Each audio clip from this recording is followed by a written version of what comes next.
tonight. This is terrible. Listen, Man, all it's because you're low energy, sir. I'm low energy, Endernax. Mhm. Endernax, But I'm the one in the magnificent robe. I have the wonderful crowd, and you look like you're about to take my home away. So I don't know how you're telling me that I'm low energy.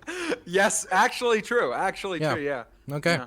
So, You're actually welcome. late to the memes. Welcome, everyone, to the Hippie Dippy Roundtable. This will be the 19th recorded episode, probably like the 32nd actual episode of the Hippie Dippy Roundtable. I'm happy to have you all here today. An interesting cast of characters. We have some fan favorites. We have a person who's not been on the show before.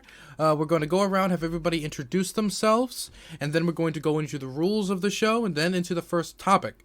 I am going to say that last week was kind of a shit show, so I'm going to say right out the back, please everyone follow the rules. I will be a lot more stringent today, and there's a 30 to 40% chance someone will be kicked from the show, because I'm in a dictatorial mood when it comes to rules today. So we're going to start in the top left-hand corner with introductions with Tiffany Starr. Hello everyone, I am Tiffany Starr. I am a Boston Twitch streamer and YouTube content creator. My YouTube is Tiffany Starr with 2 R's, even though with my accent it sounds like there's no R's. My videos generally evolve around comedy, politics, LGBTQ issues, and video games, or a mix of the 4. I work in the adult entertainment industry, though that's been on hiatus a little bit due to COVID-19, safety first. I'm a trans woman, a socialist, an atheist, a lesbian, all the things conservatives love. My current goal is simple. Spend the next 4 years moving people over to the left while dunking on the right and corporate Democrats, exposing their hypocrisies, harmful policies, and corruption. Also, I have big tits. Wonderful. We're going to go over next to Graugott. Hello, everybody. My name is Grau, and I am your resident morning streamer. I take care of Hassan's AM daycare. I usually just do a bunch of memes in the morning. I also do my own YouTube channel where I talk about pretty much whatever I want to. I've talked about anything from like music to gender issues to I'm going to be talking about Mitch McConnell because he's a dirtbag relatively soon. And I also just post memes on there. But yeah, just that's what I'm about. I'm a leftist, by the way. I if you can't tell by the flag. So wonderful. Next, we're going to go over to CounterPoints. Yeah, hi guys. Really happy to be here. Any night that I get to talk politics is a great night. So Dylan, thank you for having me again. I sincerely appreciate it. I'm a YouTuber, kind of up and coming, center right mostly, but I really do try to take steelmen of other people's arguments.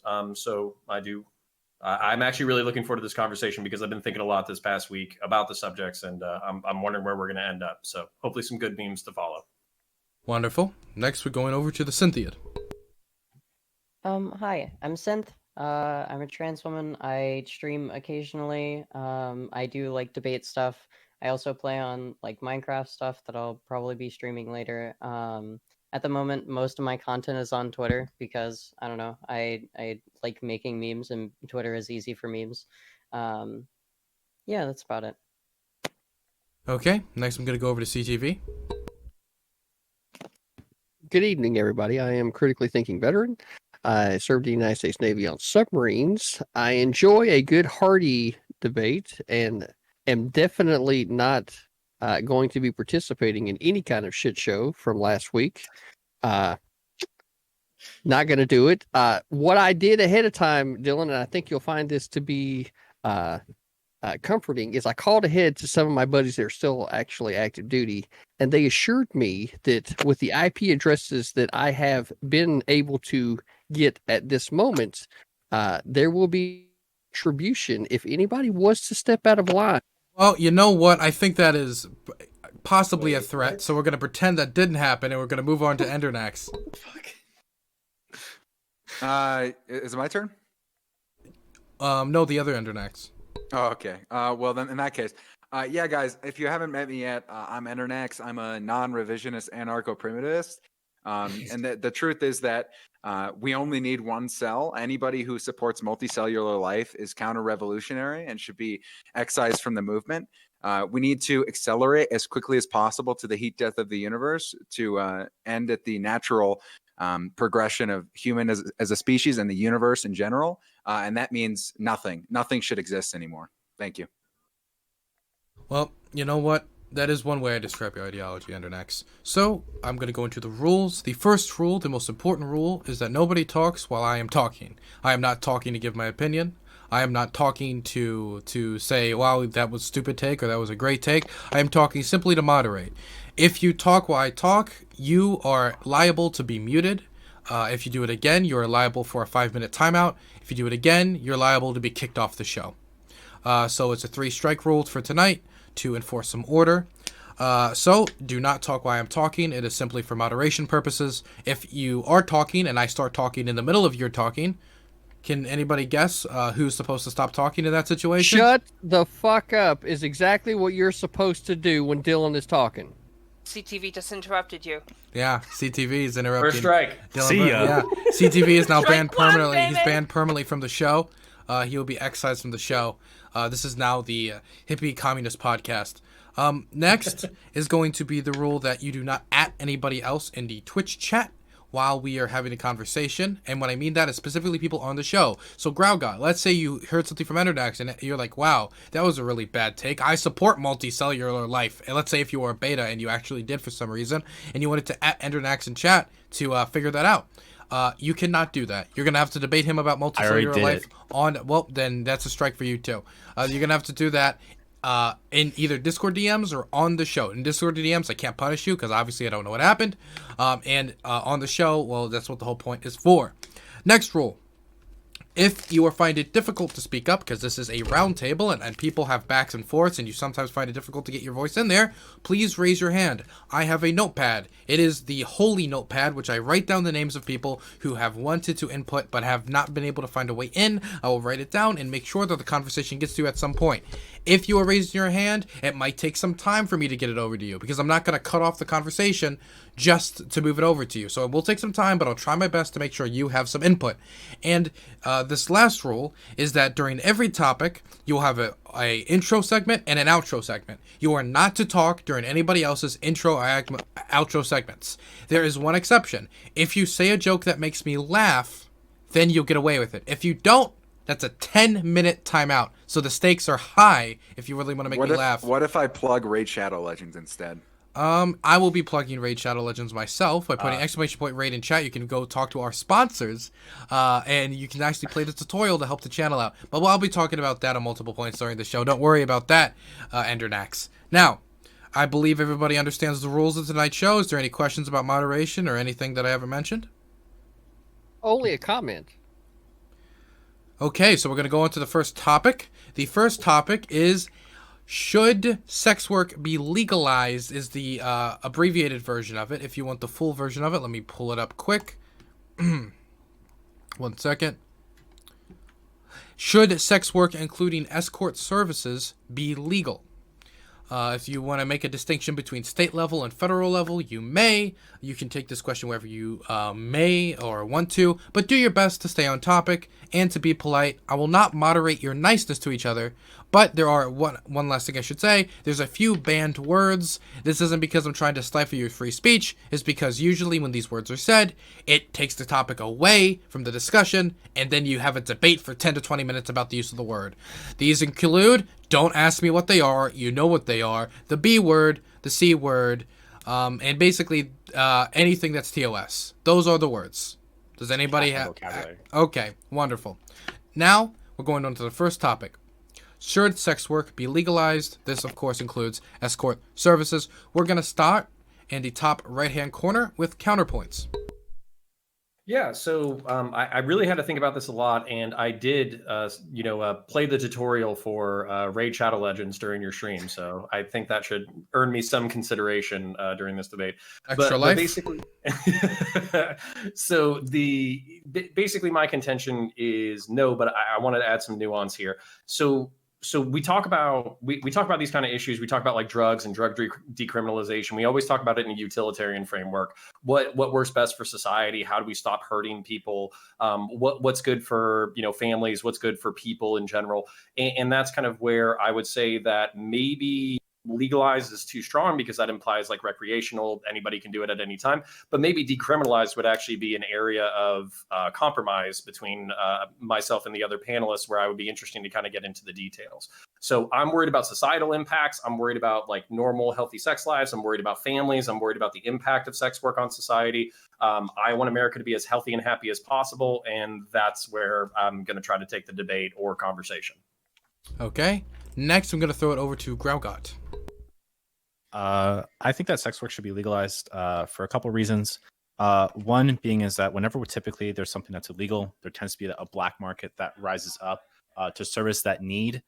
You saw that with the Prohibition era. I mean, you see it with sex work currently, where like you see prostitutes on the street, and they may not necessarily be tested for STDs or anything, which poses a health risk to anyone that consumes like prostitution as a service. So like my interest in legalization is to make sure that people are being able to be healthy, not spread the disease, and that it can be a service that you know, the money part of it can actually go back towards society. So that's my primary interest when it comes to sex work, and that's my basic argument there. Okay, next I'm going to throw it over to Tiffany Starr. All this love for Raid Shadow Legends, but I'm pushing AFK Arena, baby. Okay, next is going to be What? CTV. Okay. No, CTV Raid is Shadow next. Legends, CTV baby. is next. You can say your point now, CTV. So what I will say is that Graugott, while he started off great in not wanting the government to be involved, then kind of jumped into to a point, right? And I'm going to say, because I think this is probably where I'm going to line up the most, is get the fucking government out of our lives. I'm so fucking tired of the government deciding that consenting adults can't make decisions on their own. Shut the fuck up. I'm so tired of this fucking government. And with that said, I think that we're probably going to have a pretty hearty and enlightening discussion. Okay, CTV bringing the passion for the show. We're going to throw it back over to Tiffany Starr. I'll give them one more shot at this. Okay. Well, I was actually surprised to find out that this would be one of the questions, since I know a lot of diehard conservatives that would agree that yes, sex work, including escorting, should be legal. Why? Because freedom. There's a plethora of benefits to legalizing sex work. One of the reasons sex work is illegal to begin with is because it wasn't profitable to the government. They wanted a piece of the pie, pun intended. By making sex work an organized trade, it would be subject to taxes and stimulate the economy. Sex workers would be able to work more openly without fear of legal recourse or harassment by law enforcement. Trafficked women would be more likely to report to authorities without the fear of legal repercussions. That would dramatically reduce rape and violence towards sex workers. It would also prevent sex workers from incurring a criminal record, which would only make it more difficult for them to find a more mainstream job down the line. In fact, once freed from the threat of criminal penalties, sex workers can organize and collaborate with law enforcement to curb trafficking. Legalization also maximizes their dignity and equality, a giant step towards destigmatizing sex work.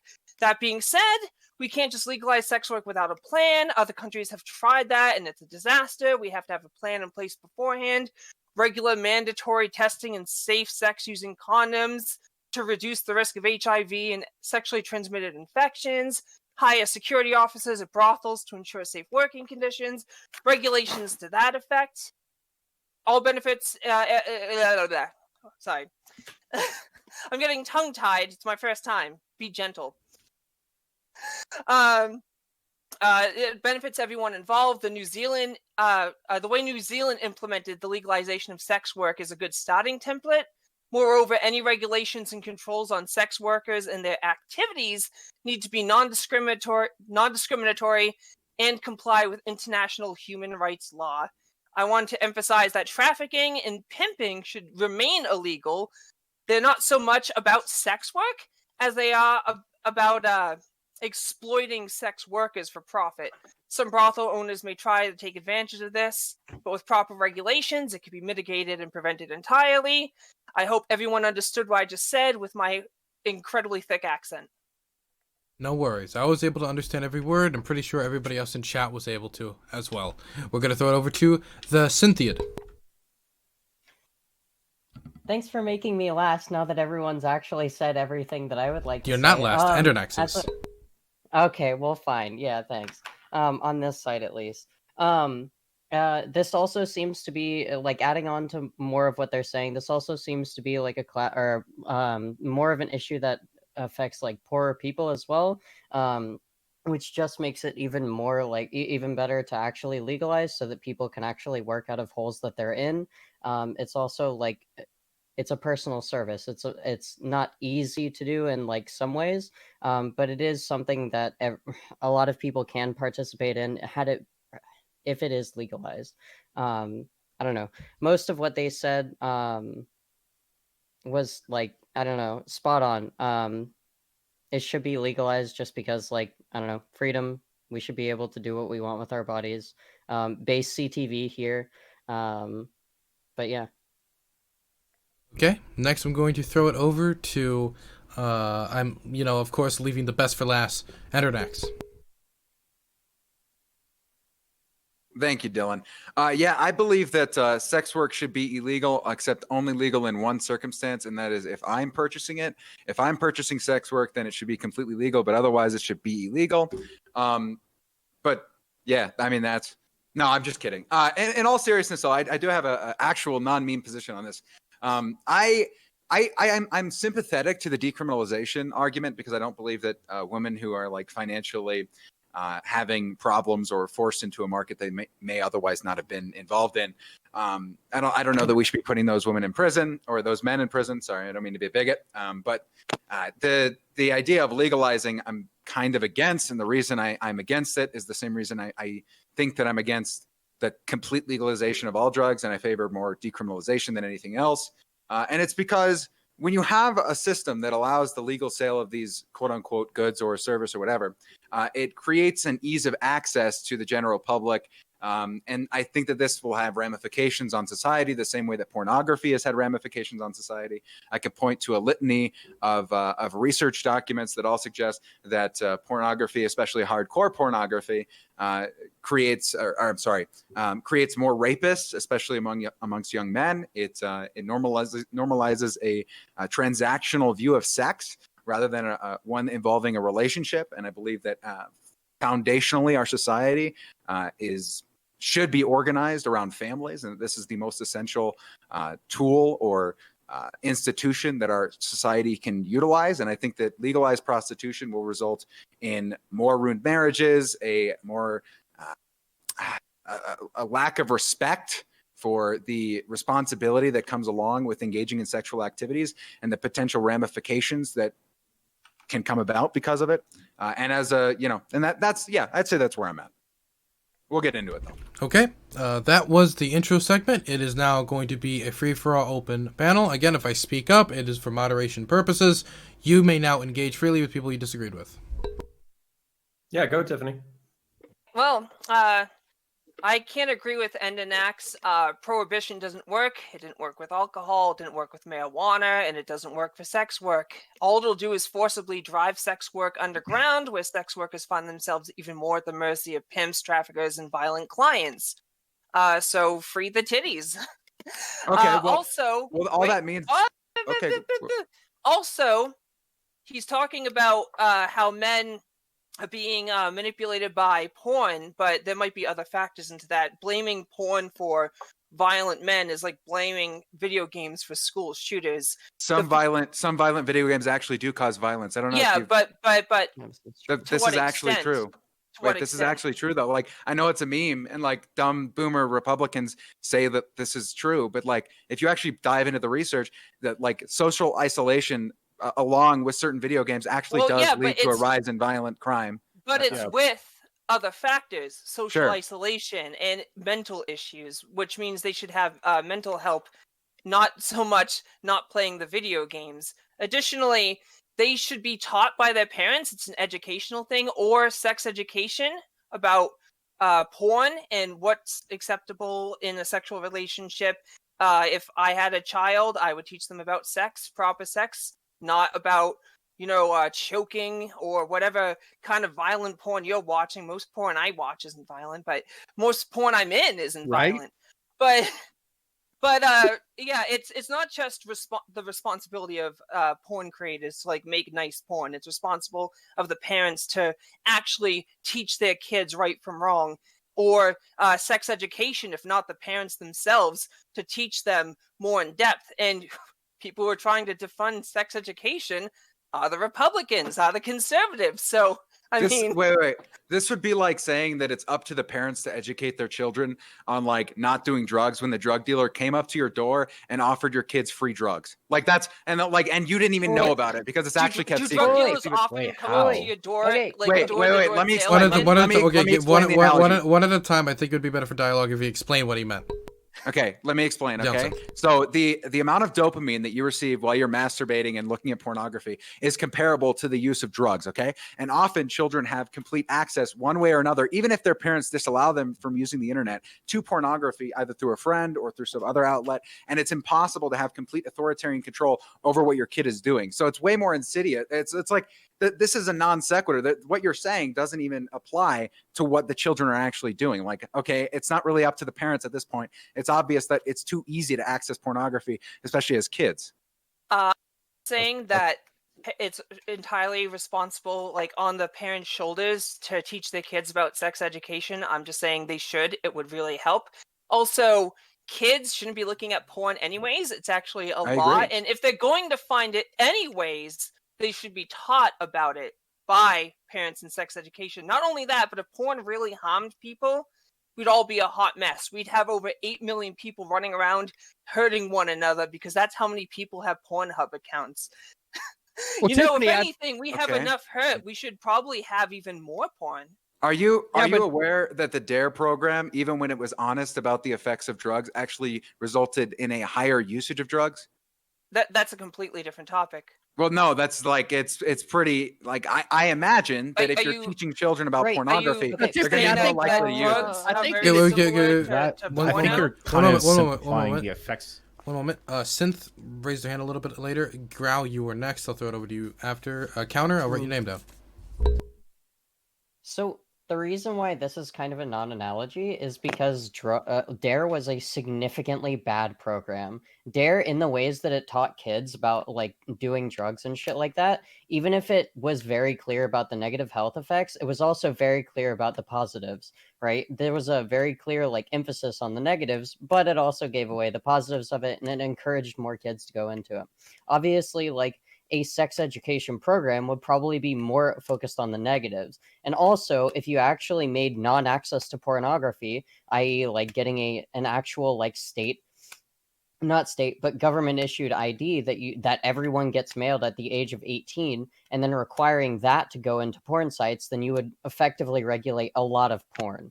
And being able to like actually regulate in that way would decrease the amount of children being able to access it, even if the porn sites may give like revenue hits from it.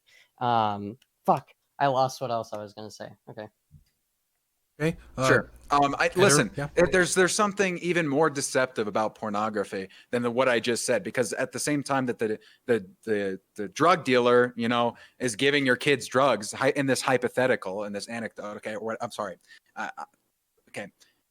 He would have to also know the perfect time and what type of drugs to give you to actually keep you coming back. So I think there's even something more insidious, especially as AI is added to sites like Pornhub and other pornography sites. So I don't know. Hey. Well, right, but you're not- you're not- To answer your point though on DARE, it was different based on who was running it, right, per region. And so I completely agree. DARE is a shit program, 100%. But even no matter where you look, no matter what version of DARE was tried, it always sucked. It always sucked. Even when they weren't lying about the effects of drugs, like they were completely like, hey, this is just why you shouldn't do it. We're not going to tell you like if you breathe through a straw, that's what smoking feels like because that was a lie or whatever. Even in the truth, it didn't do a good job of stopping kids. In fact, it seems, at least with cocaine and marijuana, that usage rates went up with kids who went through DARE, regardless of what type of program they went through. Well, even in this, like, even within like this strain, and I noticed that you're really not answering my non-access to pornography. You can also make like consent starts and like actual segments of consent at the very beginning. You can make actual segments of like, hey, like even within like amateur videos, like, hey, we're in relationships, like explaining a bit about the relationship and actually making like educational porn rather than just straight hardcore fucking that goes on in the porn industry today. I get that it may be a little bit more stressful on the industry itself, but actually regulating porn and making sure that it's not unsafe for children or not unsafe for like any fucking person to consume, making sure that parents can like actually show them like, here, like in this sex education video, I can use my ID to go get a consensual video, like where they go over consent, where they go over the relationship, where they go over all of these things, and actually make it so that it's a decent like pornography film, and it can still be completely like regulated by the parent even. And this would love like, my help pornography a lot of films. people. I would much rather prefer this, to be completely honest with you, Synth, than what we currently have. So absolutely, I would definitely be on board. Federally regulate it. Sure. No, I agree 100%. I also think that you should have to, I've made this point before, and I think it was Bash yelled at me because I was like authoritarian or something. But no, I think that you should have to, 100% verify your age through some sort of registry to be able to access pornography. And if the sites aren't holding that up, then they should get fined, right? True. Is CounterPoints? Did Graugott get to go yet? Grau. Oh, you're right. Grau did. Okay, I forgot to write Grau's name down because I was too distracted by his pretty hoodie, which you need to tell me about after stream's over. It's very cool. $30. Wonderful. Anyways, Grau, you're next, and then it's Counter. You're so cute. I try. Anyways, so I don't know. I take maybe a slight bit of issue here with your analogy between like Dare being not successful compared to, because like if I were to make an analogy to Dare, I would say that Dare is pretty similar to like an abstinence-only education, like when it comes to sex ed. I think that would be the closest version of sex education that we can make it analogous to, because Dare was more interested in the complete stoppage of using drugs more so than the preventative of abuse of drugs. So like it's not about preventing the abuse of like cocaine, marijuana, psychedelics or anything like that. They're just trying to say, just don't do drugs. And what I'm saying is that like you can consume pornography responsibly, and like, but you can also abuse pornography. And I think that our sex education is ill-equipped to handle our current needs when it comes to understanding how sex works, between consuming pornography, between same-sex relationships, between pregnancy prevention measures. All these things, our sex education can wildly vary when it comes to these things. So I think that to kind of make the comparison between Dare and what our current sex education or educating people on pornography may not necessarily be an apt comparison in that regard, I think. I would just say that, again, that Dare was different based on who was running it. So like we obviously had Dare throughout the entire United States, even in my rural community. And all the police officer did was come in and say, hey, I'm going to educate you, for my class anyways, hey, I'm going to talk about drugs. I'm going to talk about what they do and the negative side effects. And these are the things that you should do if you do end up doing drugs, and these are the things you shouldn't do. I mean, it seemed much more inclusive than the horror stories I hear from a lot of people who have been through Dare. And that's because there's a lot of discretion left up to the police officer that was in charge of running the program at the schools. So it really just depended. And it didn't matter which region, in all of the studies that I've seen, and this is my college major, so criminology's always been something that I'm super interested in and passionate about. And it didn't matter. I mean, it like Dare just sucked no matter what it was. And that doesn't mean we shouldn't do something like that. It just means that we need to obviously get much better at it. Yeah, just like kind of like how our sex ed sucks in our kind of like how our sex ed sucks right now. It's like you don't have a standard curriculum as to what kind of sex ed you get in high school, because it could be anything from like, if you have sex with a woman before you're married, your dick is going to fall off, to like actual comprehensive sex ed. Right.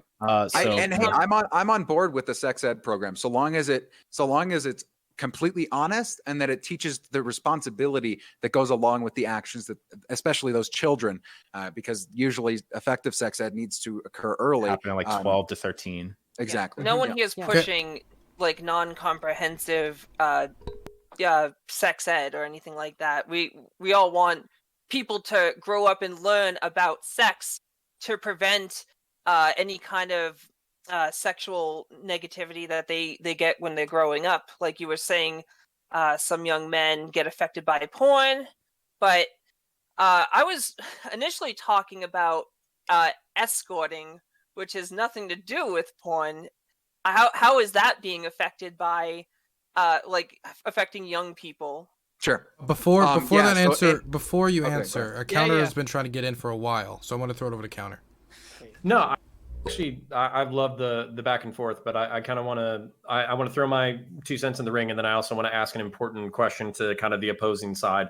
So we keep kind of blending these terms like legalization versus decriminalization. So I would kind of like to hear from each of you when I'm done ranting what you would prefer, legalization versus decriminalization. So legalization would kind of be like recreational. You can do it, you can buy it, nobody's going to give you shit for it, cops aren't going to arrest you for it, all that kind of shit.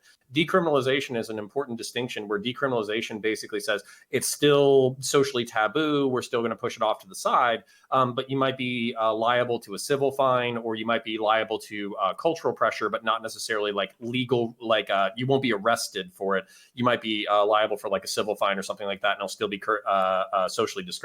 So I'd like to hear each one of your answers on that when I'm done ranting.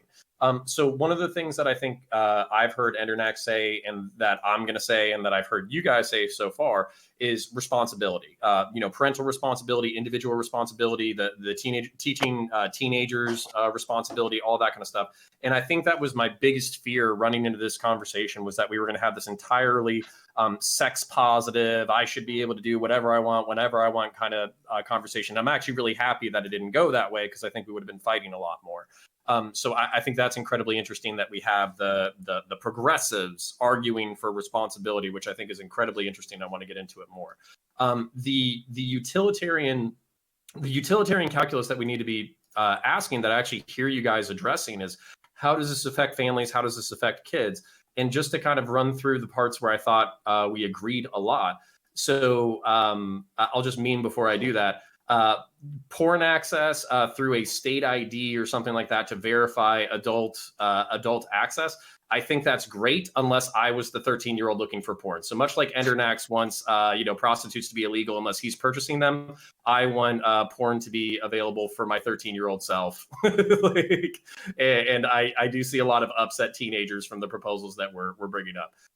Woke porn, having pornographic actors and actresses talking about actual consent, sex, what's the difference between this fantasy world that we're building for you and actual sexual relationships, some of the challenges of polyamorous or polygamous or promiscuous relationships, disease, all that kind of stuff. While it might eliminate some of the fantasy and the allure, I could actually see that as being incredibly positive for teenagers to see, or older people to see, this is the fantasy we've created for you. This is the actual real world that we all have to contend with.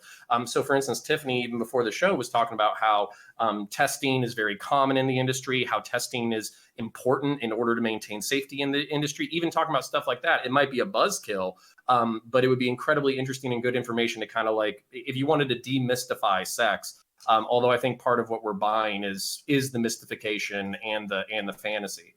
And then I'll just wrap it up. The last point that Endernax brought up was the DARE program being better in his regional area because the police officer had a lot of discretion. I actually see that as a disadvantage, because then the quality of the educational program is left up to the individual teacher. So you could have a phenomenal teacher like Endernax's police officer in the case of the DARE program, but you could also have an incredibly toxic teacher who tells you that if you fuck somebody, your dick's going to rot off. So that's kind of the end of my rant, but I just wanted to ask the other panel if they could answer yes or no really quickly. Are you for legalization or decriminalization? And that's a distinction that I would like you to make. So I don't mind going yes or no around the panel, but I'm next. Okay. You are next on the list, CTV. So the question was directed at Tiffany, I believe. And also I wanted to ask TheSyntheid and sorry if I'm mispronouncing, and Graugott real quick too. Yeah. Decriminalization or legalization, which one are you looking for? Okay. Just synth is fine.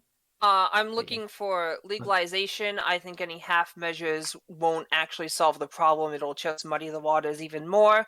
I do think that we need some kind of regulation. As I said at the beginning, just making sex work legal, especially escorting, without any kind of plan is a recipe for disaster. Like New Zealand came up with a great plan before they legalized sex work, and it actually works pretty well. It's nothing like the Nordic model, which is a complete shit show.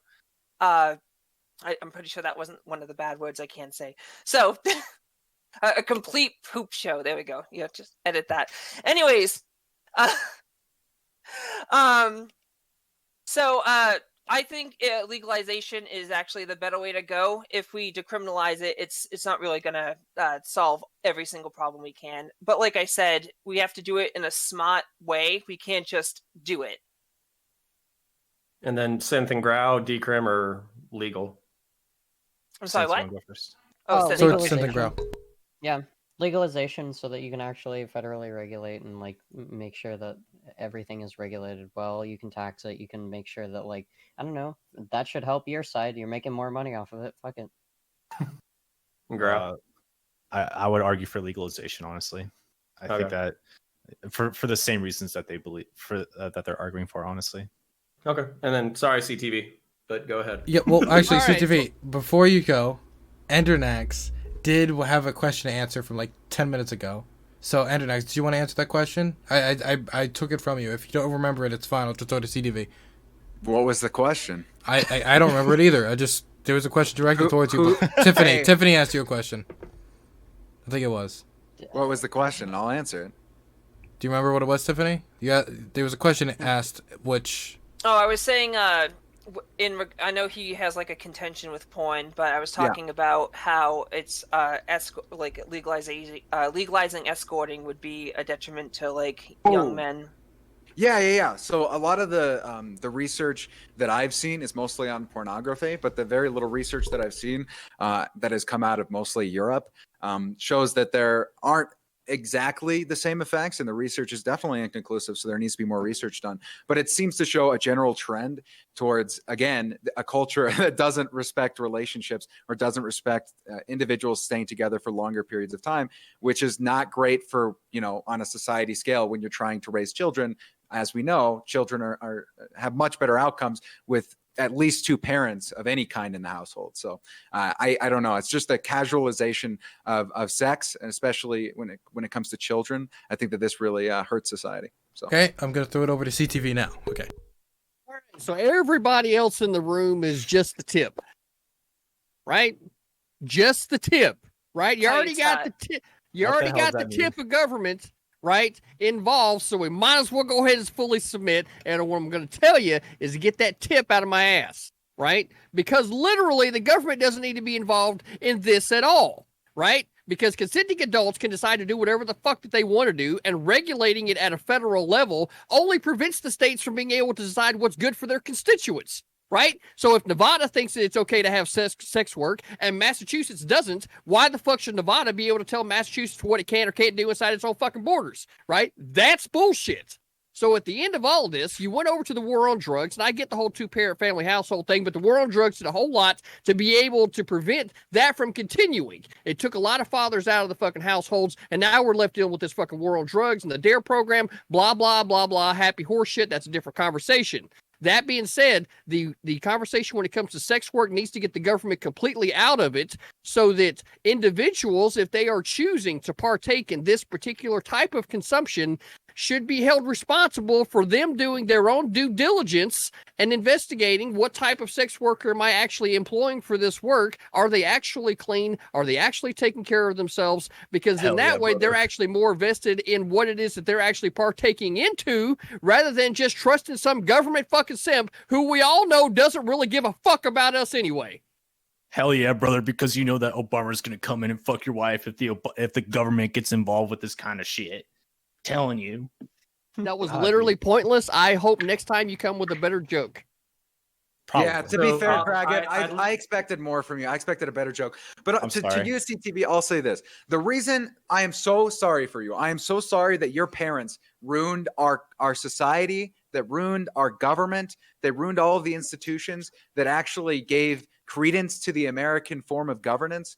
And they did this and brainwashed you at the same time and told you the government bad. And now you live in a reality where anytime the government wants to do anything, even if it's a good thing that will result in really, really, really good outcomes, you just immediately are skeptical because, well, government bad. I'm sorry, buddy. Well, I Well, love you. the road to hell is paved with good intentions. Well, then you need virtuous people to Right. control the reins of government. Well, then why do you believe virtuous people exist? Yes, So then absolutely. why I don't believe virtuous we people go exist. out anti-corruption and we put virtuous people into office and then we solve these problems? rather than CTV saying government 2024, let's go, bitches. That's all I'm saying. There you CTV. go. How the All right, hell I gotta are you jump going in. to Okay, wait. I We gotta got, jump we Tiff and Counter, you both raised your hands, but Tiff raised their hand first, so Tiff gets it first. Perfect. I thought Counter raised the hands first, but I'll take it. Anyways, the problem with that critical thinking veteran is that without government regulation of any kind, then the sex work will be treated like a business, whereas some businesses could be able to impose their own rules. Like, listen, if you don't have sex with this many people or make this much money a day or a week or a month, then you're out. You know, they'll impose strict times they have to work. They'll limit breaks.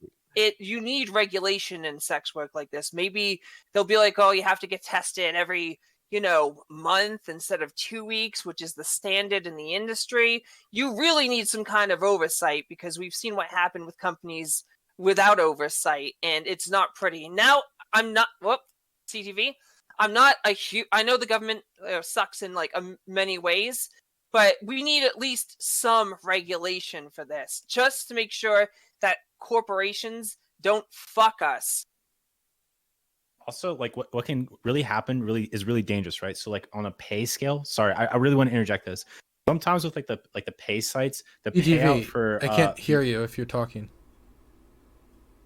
The only thing I'm saying is that what you're arguing against there is a pimp, right? So no pimp, we're good. So the individual should be able to make those choices on their own.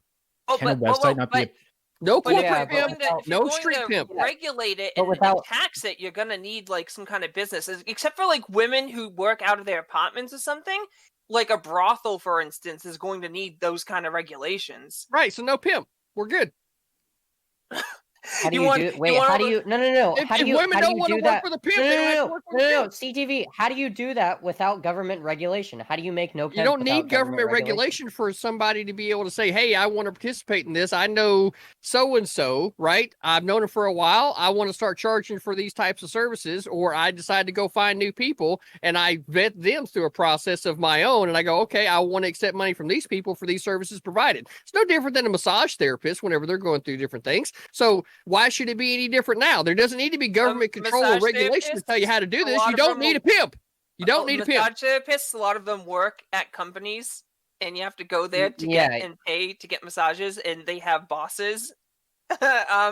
So I mean, I get it if you're talking about women who are just working on their own. That's fine. Then there's no pimp or anything like that. Like I said, I'm against pimps. I don't think that should be legal. But if someone comes up to you and says, listen, I'm going to open up this brothel and I'm going to invite all these women, you can make a lot of money. I'm going to front all the money. I'm going to buy the building. I'm going to pay for your testing and give you a place to stay, because a lot of brothels do actually have places for the women to stay. Then you're under their thumb. And unless regulated, they can kind of like do whatever they want with you. All I'm What saying is that happened- if you CTV want to be able what to has work happened to on your markets in own, the you should past? be able to. CTV? No, what has I'm happened to not markets- saying you can't work on your own. I think you should be able to. I'm just saying some women won't do that. Some of them But that's will go to entirely brothels. my point. Is that if you set up government regulations in order for them to have to operate in these certain types of things, then what you're literally saying is that the individual can only work inside of these certain types of things. They ought to be No. able to do it on their no. own. Literally And there's your just regulation, some you're women laying that it in can't there. work. There are just some women that can't work from home because maybe they have kids, or maybe they don't have a place that they can actually escort from. Maybe they're afraid to go out and see men because they think it'll be dangerous, even though it'll be safer because it's legalized and you don't have to worry about cops, you still have to be careful of individuals. They might feel safer at a brothel. There's a lot of reasons women might not choose to work on their own. Right, and that right, you said there is completely a me problem and not a societal problem. Once you get comfortable enough to the point to where you're willing to participate in a certain arena, then you will do so. If you're not comfortable participating in at that level, then you won't. You will figure out a way to be able to participate where you are comfortable if you want to participate. No, CTV, what I'm saying is there are options. You can do either or. I'm not saying you have to do just one or the other. Like, you have to work at a brothel. You have to have some kind of overlord pimp that, dictates who you can fuck and when, in what room. I'm just saying you can pick and choose. I just want everybody to be able to fuck everybody and not have to worry about the government, right? No. If you wanna see why? Because if they choose to, they're consenting adults. They can do whatever they want. I mean, let me be clear. I don't think that most women and men actually choose to go into sex work. It's more of a financial necessity for a lot of these people. They're pressured because they don't feel but like yet I'm very good at what I do, and I'm taking clients. So there's a lot of reasons people go into sex work. Sometimes it is desperation. Other times. I've seen studies that show like the only reason a lot of women are in sex work is anywhere from 70 to 80% of them is just because they didn't have any resources and they were desperate for money. So like, I don't know, this seems like a pretty standard way of getting into these things. Even pornography is like, I mean, you never hear about all of the women who do pornography at least one time in their life. You only hear about the big, 20 people. Wait a second. Do you think this only affects women? Yeah, absolutely. No. It affects men too. It definitely affects men too. Right, because not everybody is swinging one that's worth actually paying for. Right, that's the reality. Not everybody is swinging one worth paying for. I literally said, I unironically and literally said both men and women. All right, hold up. So I seriously pause. I want to cede my turn temporarily because I still want to go to Grau because I think he had a really interesting point that we kind of got cut off like 30 seconds into it. Do you still have that in your mind? Okay. I mean, kind of, but we're like way off the beaten path here. I don't know. I think that I feel like every time like CTV makes the argument, every time the government gets involved with any sort of business, it's to the detriment of everybody. I mean, we could look at like the food industry, like regulation there. You don't want like fucking food workers like putting like literal slime mold food into what they're cooking with. Like you want some amount of regulation. You can't just like let an industry run loose without any sort of like regulation on it, because you can get some really shitty outcomes for both the workers, in this case the sex workers, and for the consumers. So like if you don't have government regulation, people are going to cut corners. That tends to be what happens every time we deregulate industries. Is corners get cut. Things tend to get a little bit worse for people. This is like what Graugott. This is like when what's his face? What is his name? He went on Joe Rogan. This is so awful, but the gay dude is like a libertarian. He was like, I used to work for TYT and be a leftist. You know. Oh, Dave Schmooben. Dave Schmooben. We call him Dave. Okay, Dave Schmooben. Yeah. He was on there and he just goes, well, why not just get rid of the government? The contractors should just they'll do a good job. And then Joe Rogan's like, bro, I used to work in the construction industry. They will cut corners and literally destroy your house. And he's like, well, I just think that on an abstract level that wouldn't happen. I'm just like, yeah, okay. They'll buy cheap materials. They'll do all sorts of bullshit in the construction industry. Let me jump in. They still cut corners and it's illegal. They still do it. I want to hear counterpoints. Yeah, so just to reinforce that point and then kind of go into my own one. Because I think it'll be an interesting way to segue into something that I think Ender and I are both concerned with, so we can take a little bit of pressure off of CTV. I understand like the two consenting adults argument. I understand like not getting the government involved argument. Like I fucking get it, but at the same time, like, for instance, like if you had to imagine like working in a brothel that was like completely unregulated by the federal government, and you had to fuck 12 Johns a day, no matter how dry your pussy was or how limp your dick was, and if you couldn't perform, then they docked your pay. Like that's beyond fucked up. Or if they have an STD, right? Like, yeah. Or if they have an STD, yeah, literally. Yeah. So I don't think anybody except for CTV is kind of on that, but I also think he probably has some market-based arguments. But neither here nor there. My perspective is just because, the government isn't your friend doesn't mean that your boss is. And I think that's kind of something that I have to repeat over and over again. But just to kind of back it up so we can get back to like Ender and my contention. Societies have to perpetuate. And the thing that is kind of on the outskirts of this is, generally speaking, that sex involves some level, or at least, traditional sex involves some level of procreation.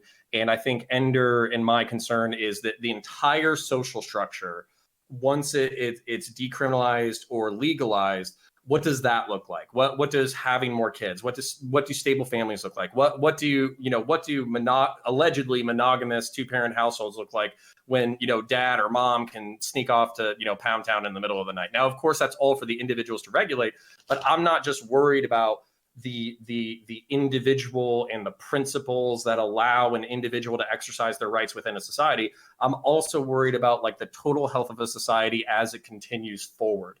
Now, Tiffany, I'll probably preamble your argument and then I'll shut the fuck up. The New Zealand article that I actually read as soon as I Googled it basically said that they did not see an increase in the size of the sex industry in New Zealand. They literally decriminalized it and it stayed the same size, which is interesting. But maybe that's where we can get into the contention of like, what does a healthy country look like when prostitution or sex work is legal? Before you go on, I really want to ask this question because I think this is something I really want clarified.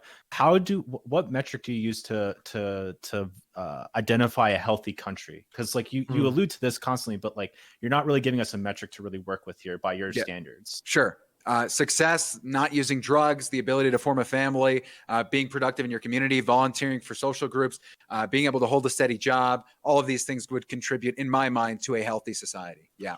And I largely agree with that. So for instance, just to add an addendum too, if Tiffany chose like a different life that matches her individual goals in life, and that's kind of the way that she pursues things, awesome and good for her. But at the same time, if like the overall society has to kind of like perpetuate in like a normie, like what I would say is a normie trad Conway. And so I actually very closely align with like Ender's value of societal success. And I just want to one moment. Endernax, you're gonna go first, and then Tiff is gonna go after. Okay. I would just point out that a lot of this is like it. Okay.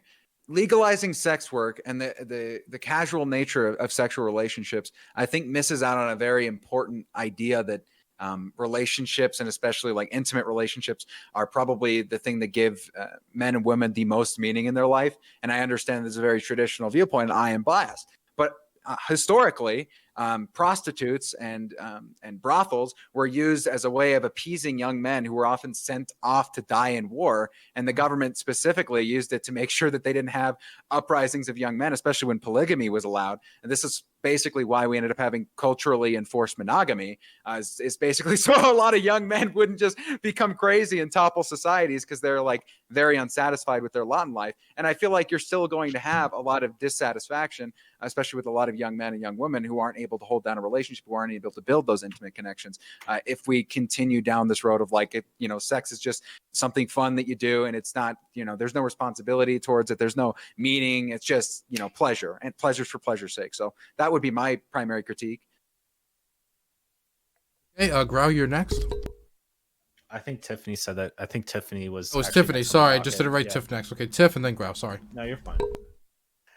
Just what CounterPoints was saying about New Zealand. There aren't a lot of really great models we can look at. Like I said, the Nordic model is complete crap. The only model that we really have to go by is New Zealand. So that's the best example we have. Can you articulate why it's crap real quick? Because I did read the article a little bit, and I think I know why. But just so everybody else knows. The Nordic model makes buying sex illegal, but does not prosecute the seller. The sex worker research shows that full decriminalization is a more effective approach to protecting sex workers' rights. The Nordic model appeals to some politicians as a compromise that allows them to condemn buyers of sex, but not people they see as having been forced to sell sex. But the Nordic model actually has a devastating impact on people who sell sex to earn a living because its goal is to end sex. It makes it harder for sex workers to find safe places to work, unionize, work together, and support and protect others. And especially when the client can still be arrested. So it's like, again, a half measure. It doesn't work out. Additionally, you were mentioning how a wife or a husband can just sneak off in the night and have like a quick powwow. They can do that now. Like they don't need like legalized prostitution to do that. They don't even need prostitutes to do that. So it's that I don't know what that argument's all about.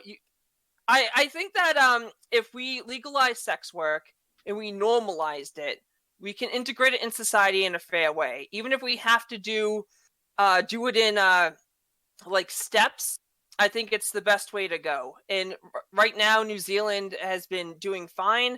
I know the United States is much bigger, but if we just take it step by step, I think it'll be beneficial to everyone. I don't know that that's true. I mean, even in New Zealand, they have like one of the more progressive governments in the entire world, and clearly based on a lot of especially communist or socialist standards of the United States or of the world, we're nowhere near that. I am imagining that the minute that you start, again, just pushing the boundaries on these socially left issues while not addressing the, let's say, real economic destruction happening in this country, you're going to have a lot of people who are going to continue to move towards reactionary politics, which I know that everyone on this panel doesn't want to happen. Okay. So I think that this is like, there's even a practicality argument to be made about going too far before you, like, I don't know, solve some problems that we're facing in America. Like, I don't know, the Rust Belt losing their manufacturing jobs, people killing themselves at record rates, people doing drugs and ODing. Like, this is, when you ignore that stuff and you just go to, let's be epic progressive leftist socially, and then it's like, okay, we introduce all of this new stuff, and then people go, oh man, all this stuff is to blame for all my shit lot in life, and then they become radicalized, which it feels like a slippery slope argument. Well, wait, it's unironically happening though, like actually happening.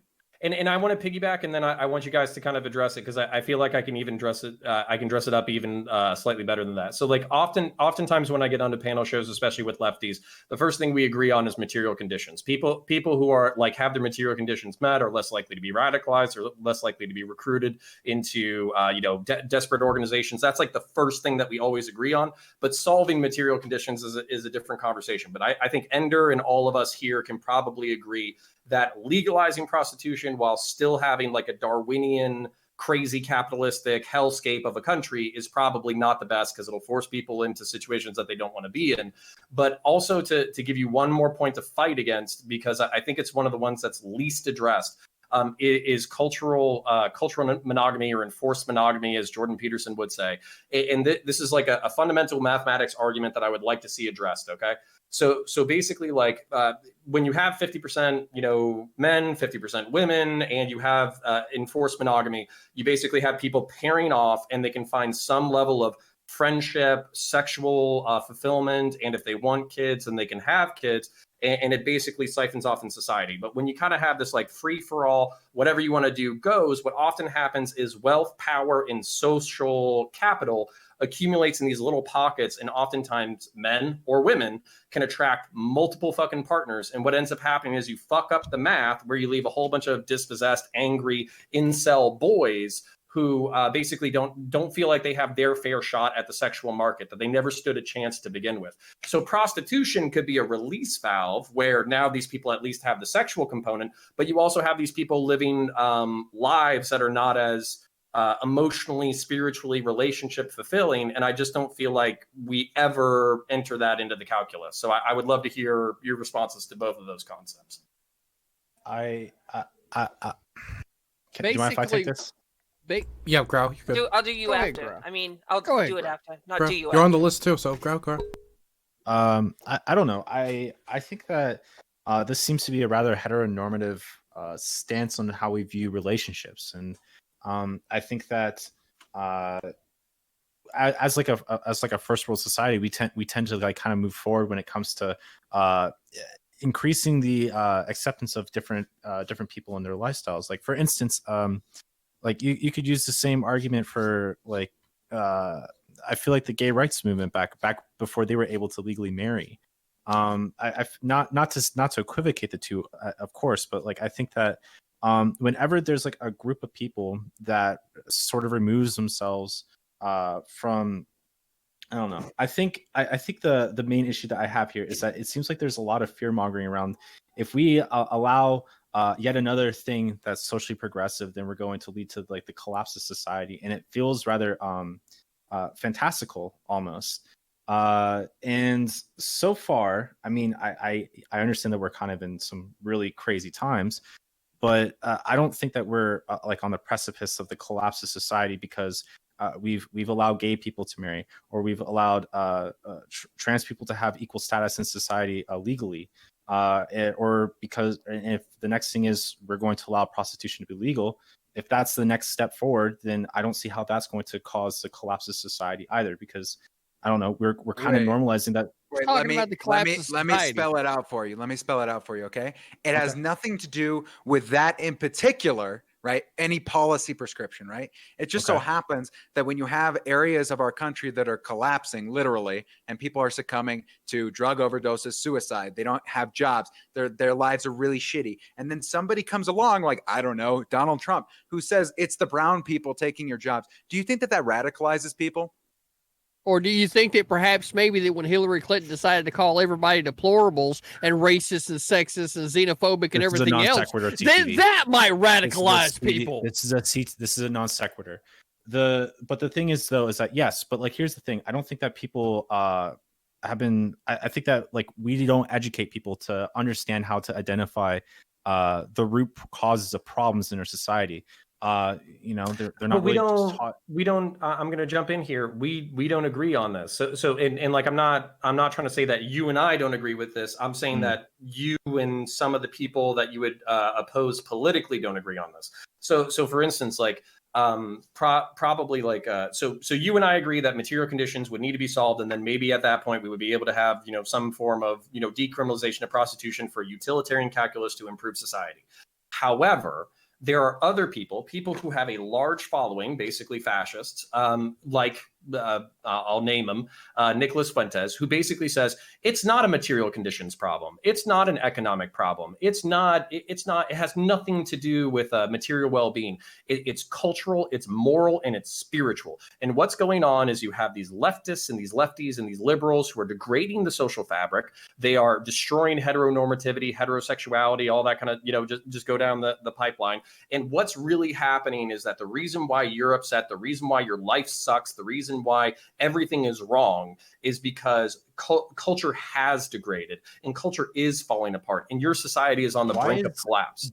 Why is the dissolution of heteronormativity like degrading society? Like I don't understand why degradation is like. Wait, it doesn't matter what your perception is, right? It's that the fucking like fashy charismatic guy can come out and sell that shit to people, and they'll eat it up because it seems like an obvious answer. I just did an entire segment today on stream about why Nick Fuentes is a thing and why they're like growing as a movement. And so that's we should like very important for people. What I'm hearing. Wait. What are you saying? Sorry, ask the question again. So we should tiptoe around fascists? Holy shit, yes. Do you want Nazis to take over the fucking country, Graugott? Are you dumb? No, but like the thing is that like I think that like fascists appeal to people's like emotional. It doesn't mean appeal. you give in to everything that they want. It means you fix the problems that cause them to exist in the first place. Yeah, you don't instead of being like, let's just onward the train of progressivism. Like that's the problem. You're on the train, right? And you're like, choo choo, you're shoving more coal into the fucking train. And meanwhile, there's fucking like a string of 3,000 people that you're about to fucking run over, and an entire crowd of people who are watching like, this train doesn't stop moving.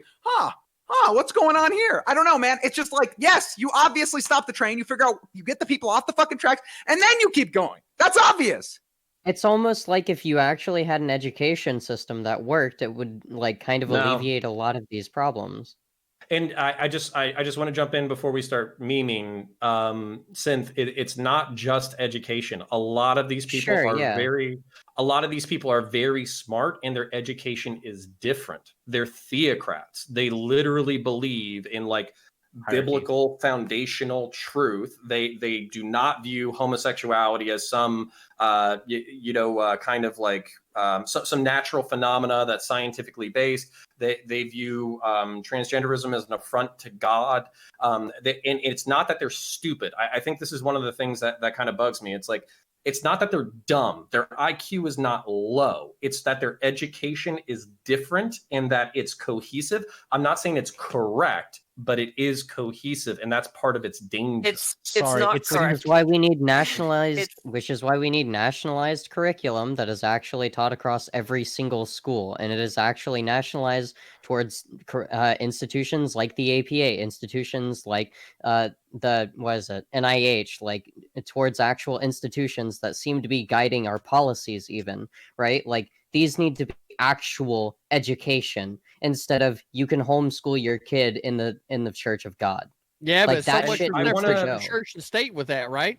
I want to let. I mean, you don't want the wanna let church Tiff involved go, with 'cause I government, know- but yet you also Hey. want to be able to tell the churches what they can or can't teach. So one And moment I want Tiff to go. before No, anybody- I don't well, want before- people to stop, be able stop, to. stop. Roll one. I need to go get a drink because I ate too many Slim Jims. I have no other excuse. But I need so to what go I pee. so what I need to do is I'm going to do something very wise, and I'm going to give moderation power over to CTV. I'll be right back. Brilliant.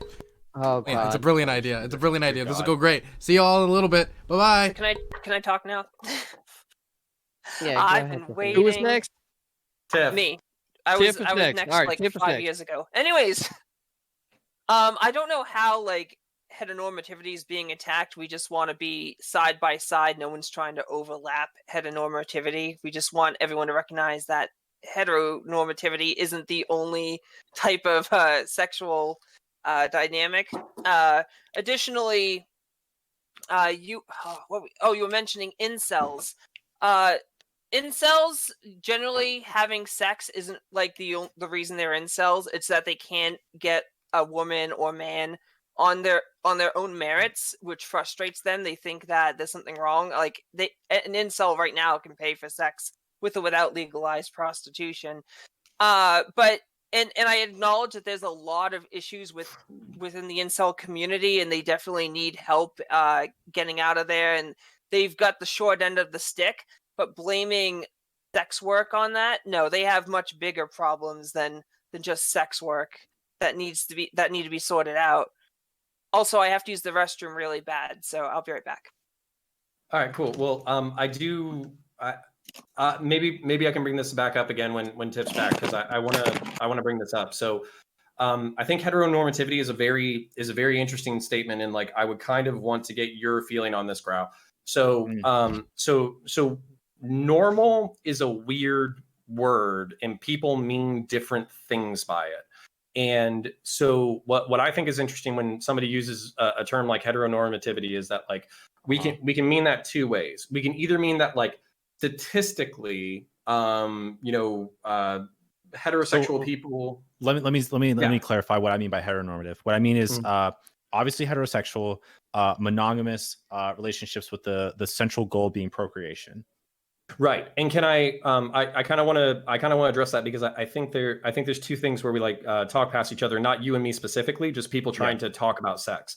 So heteronormativity, they're kind of like the way, like heteronormativity, what I would conceptualize it as like an acceptable definition would be like, if you look at the difference between like cis and trans, there's going to be more cis people. If you look at gay and straight, there's an argument about like bisexuality being like cultural or something like that. Heterosexuality being culturally enforced, and there's more bisexual people than we would want to admit, and it's actually culture that's forced heterosexuality.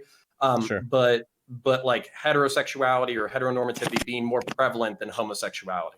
So statistically, it's like normal, but then there's the question of like normal, like is transgenderism naturally occurring? Is homosexuality naturally occurring? Which to me, as somebody who likes to base my worldview in like science and kind of like trends and studies and all that kind of stuff, it absolutely is. So if I ever seem like I'm defending heteronormativity, or if I ever use that like term wrong, I'm not saying that like trans people or gay people like don't exist naturally, or I deny their humanity or anything like that. I just mean that there's like a broad cultural model. When I say that, like I feel like we're imposing heteronormative standards on different relationships and like our interactions with sex, I think that like there's like this intrinsic thought process going behind. Well, when we have sex, it's inside the confines of a relationship, and that like good sex, for whatever that means, is under that restriction, and also that like relationships are born with the sole idea of of raising families, or that should be by and large the goal of families and relationships like that in general. Yeah, but why are you trying to fundamentally change the way that every other person just in this country, let alone the planet, right, sees relationships? Because most people understand that male and females are what is required in order to be able to propagate life and to be able to continue themselves. And when 95.5% of the American population is heterosexual, why is it that you think that any conversation that has to be heteronormative, right, has to be against what is actually the norm for the majority of the country? Why is it that all of a sudden the majority doesn't fucking matter and only the minority matters? Because the majority is not being constantly attacked for being who they are. Are you shitting me? The majority's been getting attacked for a while. Anytime that they have any other ideology besides having this very minority view of things, they get told that they're sexist. Okay. CTV. Tiffany. Roll one. Tiffany, I was just going to quiet down the room so you'd be able to respond. Please respond. Thank you. What I was saying was, there's no like widespread attack on heterosexuality. If people perceive it that way, just because they throw an LGBT or brown person into a movie or a video game or some kind of media, doesn't mean they're attacking you. It's equal. We want to be equal. And we are the ones that are getting constantly attacked, especially the trans community, especially under the current administration. We're being slammed. But it doesn't happen with hetero people. Sure, some people might make cis jokes, especially some leftists on Twitter, memeing. But for the most part, you got cis hetero people are perfectly fine. Like they're not being discriminated against when they go out. They're not being restricted to what they can do with their bodies, except for I guess women in certain states. Excuse me. Actually, the global cabal is feminizing all the men into sissy femboys. So I think you're just wrong here. To be honest, listen, sissy femboy thing is only forced feminization. Okay, fuck it. Endernax, are you just trying to resist the movement of becoming like a cat? Oh, was a cat boy or something like that? Yeah, oh my God. I mean, Endernax. I will. Even Nick Fuentes cannot resist the cat boys. Like, what is this? He can't. You literally recruited the Nazi leaders into cat boys. Okay. No longer warnings. From now on, everybody's getting strikes. Okay? Counter, you may go. Thank you. So just to finish the meme, so we can't pretend that forced feminization is not a prevalent cultural meme when even the leader of the American fascist movement has his very own cat boy that he's actually consorted with in the past. So basically, I want to address a couple of points. I want to address two of Tiff's points, and I want to address one of Synth's points. So I'll try to be brief. So incels having sex on their own merit, society is not enabling their success, blaming sex workers on that. It's kind of not a question of what incels what's actually causing an incel, whether it's insecurity or emotional underdevelopment or social faux pas that they can't get past, or the age of the internet or whatever. It's still being used. So sex workers, brown people, black people, the Jews, lizard people, globalists, they're all responsible for why this guy isn't getting laid. And it's not a question of whether or not that's an actual depiction of reality. It's the propaganda that's being used, and it's working. So I think to get back to what Ender said earlier, is if we don't solve the material conditions and we just go for a hyper progressive movement, you are going to fuel the American fascist movement. Democrats literally lead to fascism. I've made this argument before. Neolibs unironically breed fascism in their backyard just for the lulz, and then they ignore it, and they're like, but we'll have an advertisement against white supremacy or something, and then it's too late because they took over the fucking country. I think look at the Minecraft server. You're gonna get worse you're going to get someone worse than fucking Trump, and you're going to think, wow, that Trump guy, he was such a nice guy. It only gets worse. Okay. Two more points really quickly. So straight white males are not attacked. Like, they're not attacked in any way that's actually meaningful. But if I'm noticing it, there's a problem. So for instance, there was a movie called Booksmart, which I actually thought was pretty funny. But at the very end, like the very last scene, like there's a rousing speech, and they talk about straight white men, and like, to me, that's fucking disgusting. And like, I get it.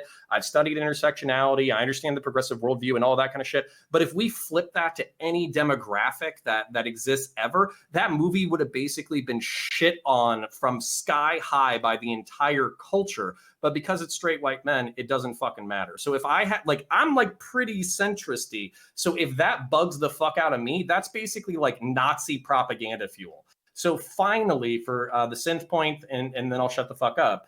So Synth was talking about like actual education, universal federalized public education that is science-based, that is secular, all that kind of stuff.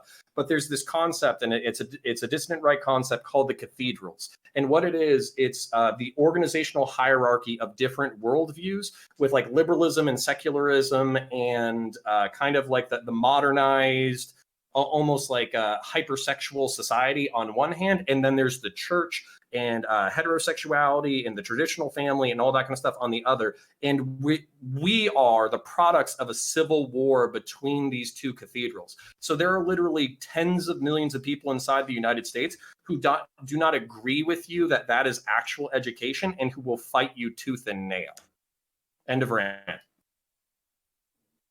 So since we all can't agree on education, it certainly seems like the best idea moving forward is to not only not make it fucking regulation at a federal level, but it certainly seems that what most people need to be doing is advocating on their state level to be getting the government out of this particular industry, so that we can actually get to a point to where consenting adults can decide what is good for them, rather than having Big Daddy government tell them what they need to do. No, Bro, I don't want jihadists like in my state. What if Okay, everybody talking at the same. Everybody talked at. Why don't we just get rid of Ender?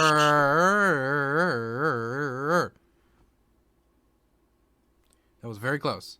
Now, people raise their hands if they want to talk. Everybody talked literally at the same time. Literally everybody did. Okay. Counter had it up first. Then it's Tiff. Then it's Grau. You can be after Ender. Okay? No, I'm suggesting that we hold up our finger one to acknowledge that we heard you speaking, and we're shutting the fuck up. Oh, okay. Well, I appreciate that. So it was Tiff, Grau, Ender. Tiff, you're first. Grau, you're next. Then Ender. I just want to bring up the counterpoints that, as a leftist, I always advocate against Mayo side jokes. For one, I am white, and white people can be leftists, and I do advocate to bring more people over to the left. And attacking white people by making Mayo side jokes, something like that, isn't going to help. So I'm totally against that, and I totally understand the Mayo side jokes. As for now I'm making me forget. Oh, what was it? What was your point before that one? The other contention. There was white straight male, and then to be honest, I forgot. Oh wait, no, it's the religious stuff. Yeah. There is a large religious sect. I don't really care about them. Their education is specifically made to have them fall in line and believe a bunch of fairy tales, and they're going to be a detriment to society. So what we have to do is we have to Mayo side them. We have to change the educational system to be like, countrywide. We can't just. And I'm not like against people being religious. There are religious people that are really good, but they can't have this Old Testament God-fearing mindset that like, LGBT people are bad, and women can't have access to their own bodies. Anything stupid like that. We have to maybe. I don't know that that's a fair characterization of the abortion debate. It's definitely a fair characterization. No, if it's you not. Just saw the recent voter. What am I thinking of? What's the word? God damn it, I can't think of the word. The people who voted for the major. I can't think of it.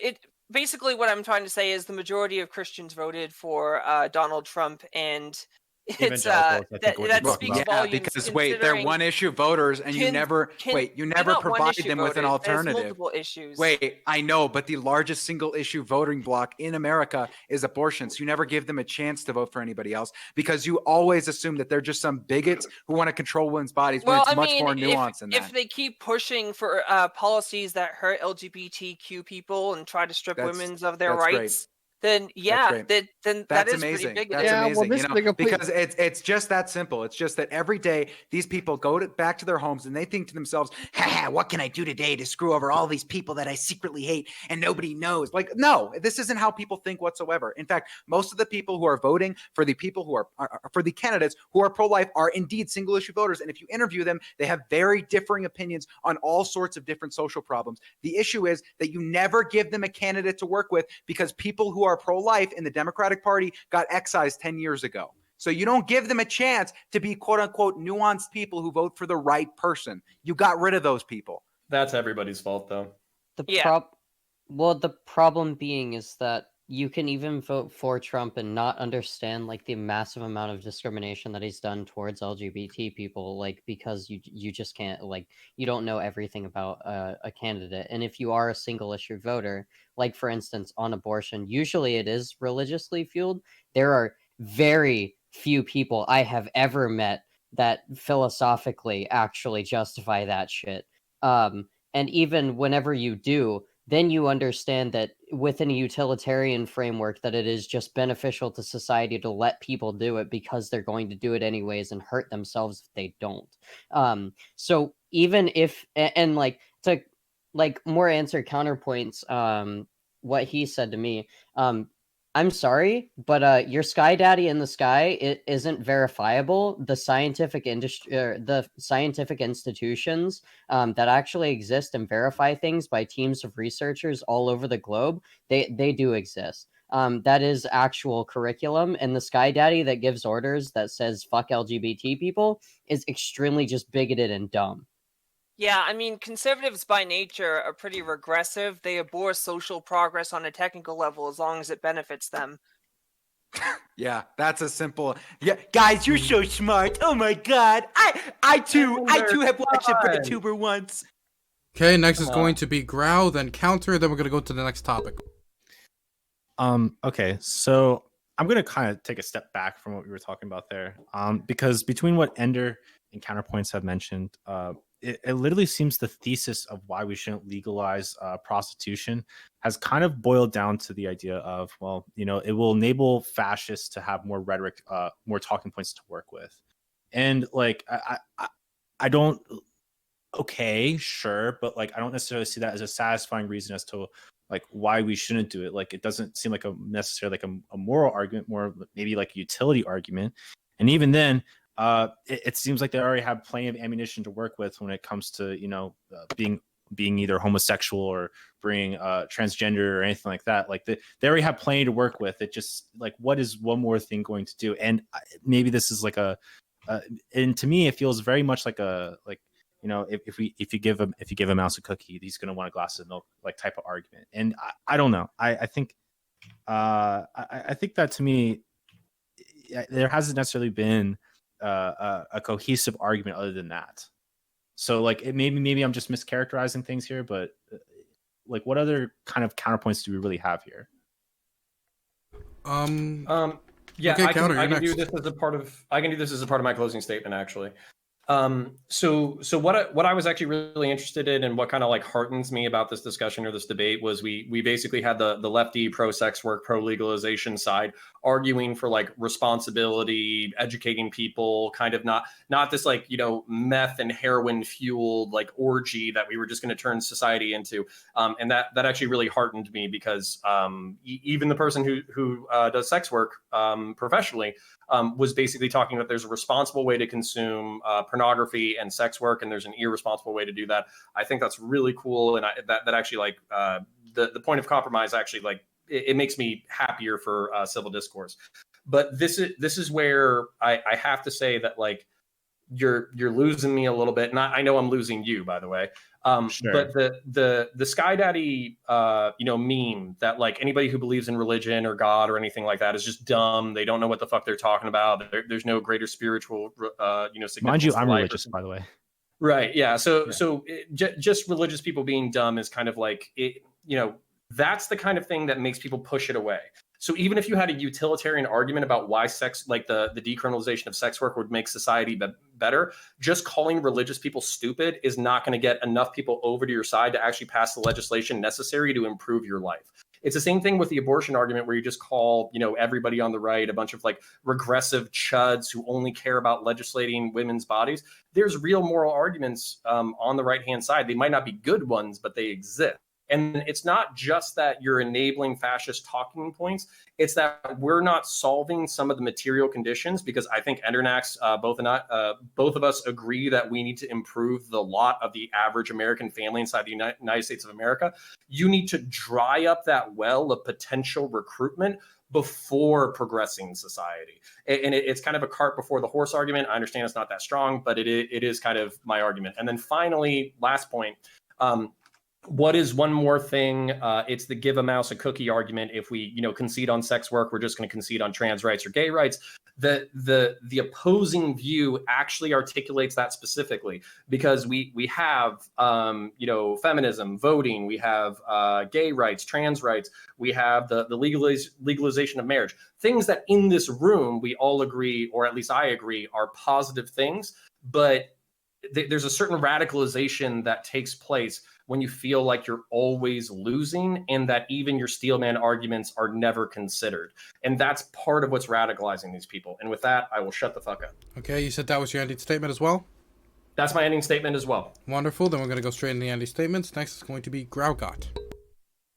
I guess while I do consider the rise of fascistic tendencies within at least right-wing circles is very concerning, I think that to say that we should not consider the question of legalization of sex work because fascists out there will take this and run with it, I think that's maybe not necessarily the reason why we should consider legalization. I feel like we've come to the consensus that yes, legalization is a good thing. I guess we're now on the question of timing at this point, which I don't know. I think that anytime where we have the ability to kind of socially progress, I think we should. Especially if there's a political will to do so, which seems to be more rare and rare every day. But I mean, if we're more interested in talking about how do we solve the material conditions, I would like to, boy, have I got a presentation for you. So we could talk about that if we're interested. But I think that, saying that we need to address the material conditions first. I mean, God, that's a whole nother can of worms beyond the question of should we legalize sex work, which I mean, I don't think we've produced any effective counter arguments to it. So with that, that's what I think. Okay, next I'm going to throw it over to Tiff. All right, well, first off, I want to say, in response to CounterPoints, that I never called religious people dumb. I said they're being taught skewed, hateful beliefs, and I know not all religious people are that way. I know some good Catholics and Christians. My mom's one of them. She's very devout. She's a very nice person. Definitely one of the turn the other cheek individuals. What are the good ones? CounterPoints. But there's a reason why conservatives and a lot of religious folk push for anti-LGBT policies and are against women's rights, and it's not a coincidence. Additionally, you mentioned about drying up the well before implementing sex work. That I agree with. I'm not saying I don't agree that we have to kind of mop up some of the the rise in fascism before we implement sex work. The point is that we should legalize sex work. Didn't say it had to be today, but when it's right and safe, we have to do it. But if that's the case, then we should focus on drying up the well so we can get sex work legalized. Okay, next we're going to go to CTV.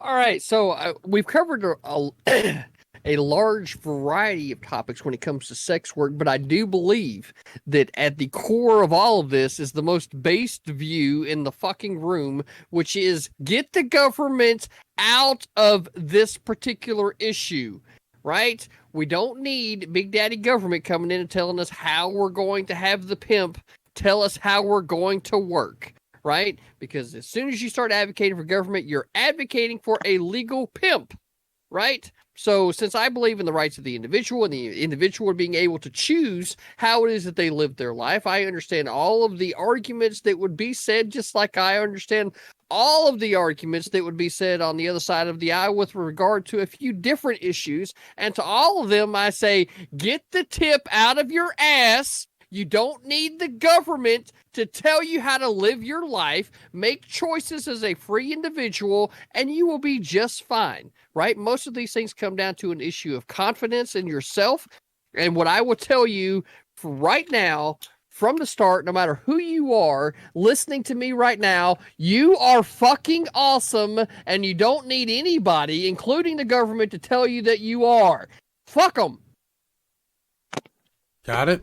Next, we're going to go to TheSyntheid. Yeah, so whenever I did the Sky Daddy meme, because I do that meme, what I more of mean are people who look to God as like an overarching answer for literally everything, and they use a 2,000-year-old book to justify literally everything within their life.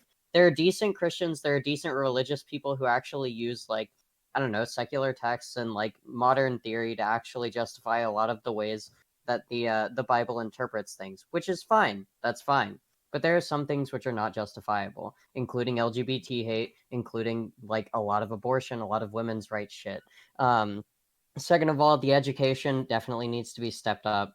This will be something that I defend till the end of days. There's verifiable ways to actually prove that the research that is done upon the secular side is like done and it is repeatable. And for last of all, a CTV is a great meme, but in practice, a lot more people get hurt this way whenever you implement anything the way that he says it should be implemented. That's it. Okay. I'm going to send it now over to Endernax. Well, listen, Graugott said something earlier that was like everyone agreed on legalization. No, I'm still like leaning towards decriminalization, but only because I believe that it is a position that would help ameliorate some of the negative effects a lot of these people are facing. And I'm 100% on board. I don't think they should be going to prison for doing what they're doing. I mean, I always lean towards rehabilitation when it comes to criminal justice anyways. But the issue that I have is that, you know, there were a lot more arguments than just the fascist argument, right? We talked about the casual nature of sex, issues with the corruption, especially of young people when it comes to becoming addicted to receiving the instant pleasure that is associated with being able to make sex transactional, at least normalizing that behavior. But look, I want to spend the rest of my closing statement saying that libertarianism is and will always be a failed ideology that pisses off everyone. The inability to actually structurally and efficiently use government to manifest certain policy or make life better for average people just because my morality ethics of like everybody be left to themselves is the silliest thing I've ever heard. And if practiced would result in probably an prim society that was miserable and awful and everyone hated it. So that's all. Thanks. Okay, we're going to wrap up this topic and go into the next one, which is, should Biden work with Republicans? This is something that's been talked about a lot ever since the congressional, presidential, and Senate races have kind of wrapped up. We still have 2 races in Georgia, but it's still an important topic to talk about. Should Biden work with Republicans? We're going to start with Graugott. I don't know. I think that, okay, here's the thing. Politics is an exercise in power. I believe that where people have common ground, they should be able to work together. But where they do not have common ground, I don't believe necessarily so much in concessions. I believe that to me, the single greatest threat to our democracy after Bill Barr and President Trump is Senator Mitch McConnell. He is literally stopping every single piece of legislation getting into the Senate floor and making it so that we have the current stalemate that we have right now. I think that if Joe Biden is truly interested in getting an effective government in place, we need to address the problem in our Senate first, rather than on some liberal idea of compromise because you know it sells well. I'm more interested in the material results than I am in some niceties. So to me, if there's material value to be gained from it, then sure. But if it's just for the good of it itself, that compromise in itself is good, I'm not interested in that idea. Okay, next is going to be CounterPoints. Yeah, so they need to, and that's the only way that we're going to have any kind of efficacy. It's the only way that Joe Biden is going to get anything done that's going to be worthwhile. So for instance, so Republicans and the Trump movement has done so much damage to political discourse that it's kind of hard to point out egg on somebody else's face at this point. But if we really use the political momentum of the George Floyd incident and Black Lives Matter over the summer, and we don't pass any kind of either educational or law enforcement reform in this country, it is going to be a complete cynical waste of political momentum. The momentum is there. The ground is fertile. You need to win one senator, and his name is Rand Paul. And you could probably get law enforcement reform through the Senate. So that's where I'm sure there's procedural issues, politics issues and all that kind of shit. But if we're not going to have like a brutal lame duck presidency, yes, abso-fucking-lutely, and there's plenty of fertile political ground in which to produce. Okay, next I'm going to throw it over to Tiffany.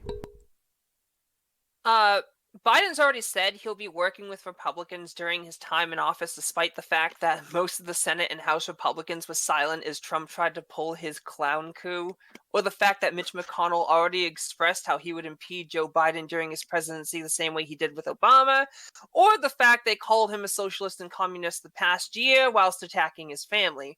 Joe Biden's been vetting Republicans to be part of his cabinet and putting corporatists in position of power. He literally just appointed Michael McCabe to be his EPA transition team. Biden's learned nothing over the past 4 years. Listen, Joe Biden is a center-right Republican in all but party name. That's evident from his voting record and political history. The question remains, though, should he work with them? And the answer is obviously no. The current Republican Party has never had an interest in working with the Democrats on anything unless they benefited heavily from it. From stalling a Supreme Court pick for almost a year to later push their own nominee in 1 month before election, to blatant gerrymandering and voter suppression and lies of fraud, Republicans are the party of undermining democracy, and they're only getting worse thanks to Trump's death cult supporters and nonstop propaganda from the right-wing pundits dragging the party even further right. Democrats already have a bad habit of moving right every time Republicans do. Sad fact, there is no leftist party, despite what some believe.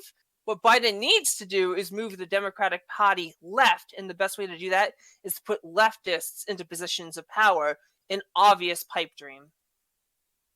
Okay, next I'm going to throw it over to CriticallyThinkingVeteran.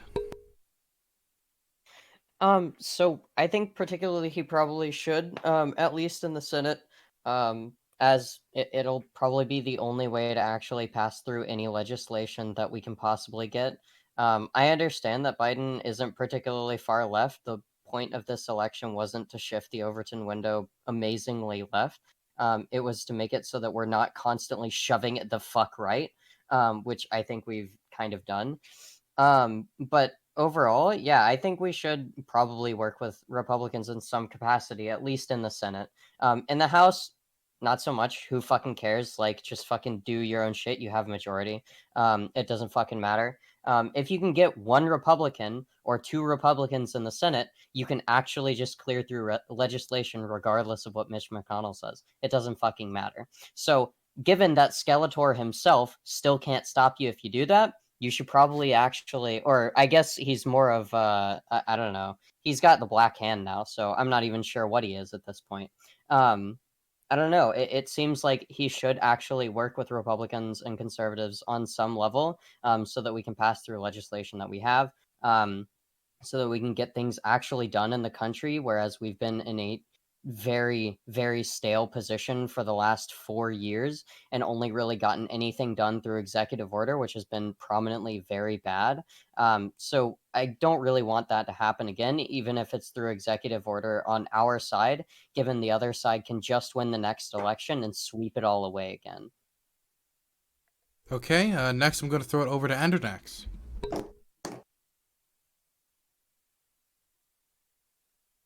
Sorry. I was watching Destiny on the other stream, and sometimes I have to emulate the person that I aspire to be. So, It's not like because you're a beta. yeah, that's true. All right. Not laugh. Amazing.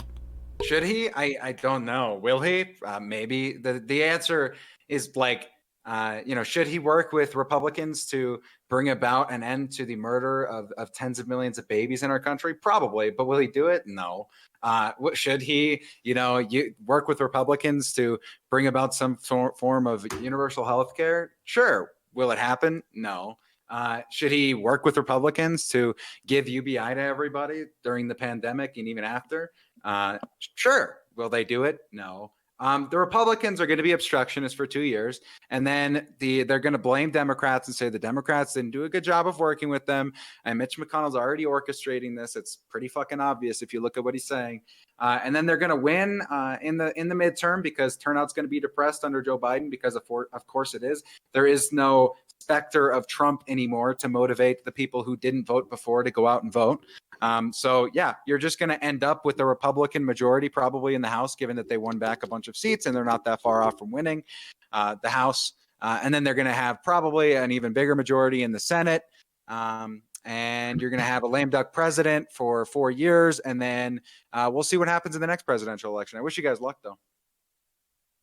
Gonna throw it over to CTV.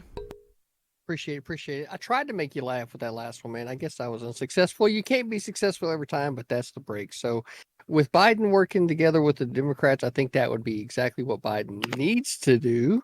I don't think that it's going to be very successful. There's been a lot of rhetoric on the left side of the aisle that has basically driven anybody that is even conservative leaning or libertarian leaning to the point to where, fuck you, guy. So with that being said, I think that it would be advantageous for Biden to be working with Republicans. I just don't see it being able to happen. And with that being said, I guess we'll just kind of see where the conversation goes. Okay, we're gonna throw it open onto the floor. Tiff looks ready to take it off, so Tiff, you can go. I just wanted to bring up a couple things. One for Synth. I know it would be nice if we could switch over one Republican just so we can get some stuff passed. But you're forgetting that Democrats are easily swayed by money. For example, Susan Collins, who constantly sides with the Republicans, and among other Democrats who also will side with the Republicans when the donors tell them to. So swaying one might not be enough. We might need to sway more than one. Mitch McConnell's been proven quite adept at manipulating votes in the people by promising them goodies if they go along with his plan. So I don't think that's going to be a viable option. Also, I have to agree with Endernax on this one. I think he's going to be a lame duck president. He can do some stuff through executive orders. He can do his best while he has the House, and if he keeps the House, then that's great.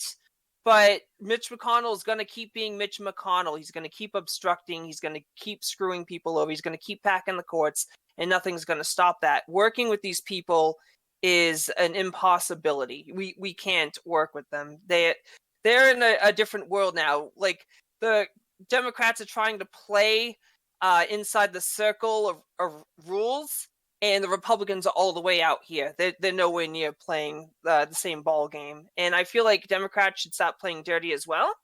But as long as Mitch McConnell's in there, and unless you can really manipulate the Senate into your favor, then we're going nowhere fast. I would like to remind everybody that I think that back in I think it was September, there was a second coronavirus relief package for the American people that was actually passed in the House, and Mitch McConnell let it rot on his desk, and instead, even though it's not the job of the Senate, he crafted an alternative bill and said, well, I mean, we could have passed this bill, but y'all didn't want to do this bill. So therefore, it's the Democrats really in the House that are really the obstructionists and not really wanting to work with the Senate themselves. Mitch McConnell has the nasty habit of doing this ad nauseum with like literally every single bill that gets passed through the House. The House, as it currently stands, is one of the most productive in American history in terms of being able to pass legislation. It's just that it's not worth a damn because McConnell won't actually bring it to the Senate floor. So, I mean, this is literally where we're at. This is the impasse that we're at currently with democracy. Is the Senate floor? Can it get to the Senate floor? Yeah, the only reason why I'm pushing back on this, like, progressive doomerism, I guess, is just because, like, Jesus fucking Christ. I mean, like, Rand Paul literally introduced legislation for no-knock raids, countrywide. He's a Republican, but he does have libertarian leanings. He's not anti-police in any meaningful way. He's not going to abolish or defund them, but he is interested in changing the way they operate. And I probably didn't do a good job introducing myself, but I'm a former military veteran and a former police officer, and that's like there's plenty of cops who would want to see the way that their jobs are done change, because we're often using our abilities and talents to harass people that have nothing to do with protecting the public. Or we're introducing ourselves into dangerous situations that are not just dangerous for us, but are also dangerous for the public. So to have the summer of Black Lives Matter, in which I think it went from like 30% approval to 60% approval and then back down to 40% approval, to have nothing produced out of that political momentum. It's like, Jesus Christ, like, what? I get Mitch McConnell's a bastard, but what level of political competency do you need just to get even a token bill through? I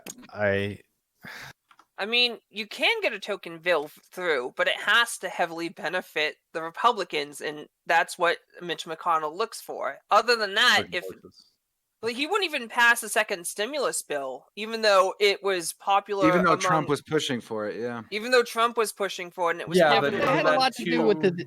Hold on. Trump literally said he wanted a $4.2 trillion stimulus bill, which was bigger than anything the fucking Democrats had even proposed. But of course, they couldn't even propose that, nor would Mitch McConnell ever vote on that, nor would the Republicans ever support that bill, because they don't care. They literally don't. They only They care about judges and they care about fucking putting bureaucrats in place. Okay, and that was the entire goal. Two birds, one stone for the centrist Republicans too, because on one hand they get to neuter the MAGA movement. If Biden wins, then they have an enemy to go up against, and if Trump wins, they still have an ally. We really do talk. Sometimes we talk about this, but the way that you feel about progressives not really having a voice in actual mainstream politics is the same way that libertarians and I guess right-wing people who don't think that the free market is going to solve every problem. It's the same way that we feel about establishment Republicans.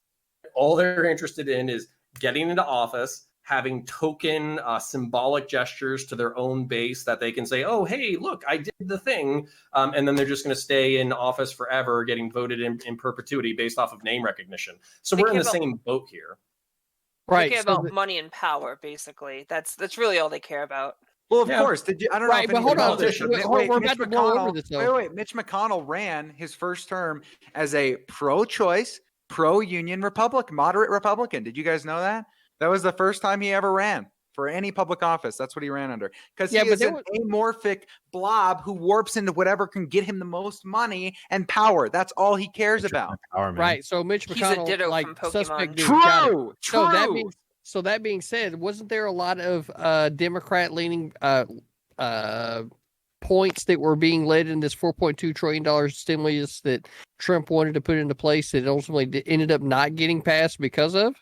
I can't remember exactly what it was, but there was some shit in there that should not have been in there. I think it was something to do with immigration or something else, when it was not specifically for the stimulus or helping the people during this rough, economically burdened and trodden time that the American people are experiencing. Like, why the fuck should anything else matter except for the stimulus, right? And that was something that Democrats were doing, and maybe there was some stuff on the Republican side. It certainly seems like I heard some stuff, but that being said, it certainly seems like this is both sides of the fucking party issue, right? Rather than it being what's good for the American people. Question. Stimulus would be good for the American people, and even Trump tried pushing it. McConnell's the only one that gave it a big NO. the biggest issue that I have. Well, with you know this, why though, he is did that, you're, right? You're creating a false equivalency, TV. You're saying that like both sides have done equally bad things. When I would argue that all the corporate bailouts that have been going on with the coronavirus stimulus packages have been far worse in terms of like effectiveness for the American people.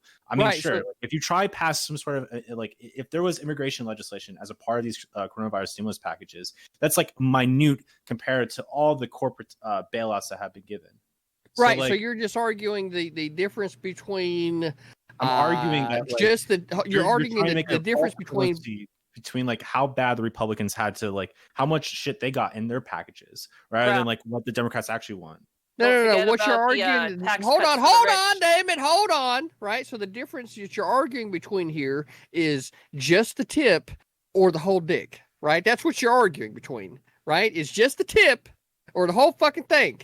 Right. So yeah, and the Republicans literally shafted America. They literally just shafted us. I'm just pointing out what it is because we just had a whole conversation about sex work. So, like, don't try to make it like hold on, but don't try to make it some like thing like we haven't been on the topic of conversation already. That's kind of disingenuous, right? But my corporatists, but the corporations, man, they have to have their bailouts, man. I'm telling you, man. But oh no, that immigration. Oh no, immigrants. Oh, we can't have that. And we're trying to help the American people at this point with a stimulus, right? Yeah, Mitch McConnell saying no is fucking whatever. Fuck that guy, right? Sure, but like, are they American people? Don't forget the. I don't know. If they're not citizens, they won't get a fucking check, though, will they? But they did. They got the majority of the check. Wait, non-citizens got a check? Are you telling me that? Corporations are not citizens. Well, that's true. That's absolutely true. I am definitely of the camp of getting corporations tied underneath this same fucking thing to where they can't exploit our rights either. Like if you're working as a Walmart greeter, you should not have Walmart be able to tell you that you can't carry a firearm because you're working for them. Fuck you. My individual rights come before your corporate interests. Wait. Dylan. People to get like the benefit. Dylan. What?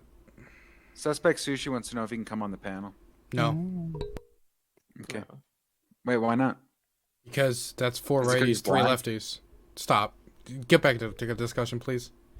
No, but like you're talking out both sides of your mouth here. You're saying like, oh, I want the American people to have the benefit when it comes to coronavirus packages, which by the way seems very odd take for someone who's like individual freedom and liberty doesn't want any government handouts. In addition to the fact that like you're saying I want the American people to benefit, but like you're somewhat okay with like corporate bailouts, but like immigration is like the crossing the line. Like that seems like a very weird line to line to toe there, bud. No. I'm not in the favor of corporate bailouts at all, and I'm definitely not in the. Hold on, but I'm not in the camp of individual bailouts either. But if I'm going to be forced to go through shutdowns, and I'm going to be forced to have the amount of government come in to be a big part of my life that prevents me from being able to make a fucking living, then you better fucking do something to be able to make shit right. Oh no, immigration is gonna like turk my job. Like you're literally like reciting a meme here, my dude. How is it that you're reciting the meme and that wasn't even anything that I said, right? I thought Critical Thinking Veteran was talking about how if they're going to do something, they should have released another stimulus, and they should have, because that would have helped. If they're keeping you from your job, they should be paying you. Except Mitch McConnell didn't want to do that because he's a complete jerk off. Thank you, Tiffany. Apparently somebody's listening in the room and it's not Graugott. Also, what are you drinking? I want some. Coors Light. Oh, never mind. I don't want any. But just Coors Light tonight. I was drinking salty watermelon whiskey last week, and it got a little heated, so I decided to just go with some nice brew tonight. So actually, watermelon whiskey sounds delicious. It is delicious, but it loosens the tongue quite a bit. Well, I like being loose.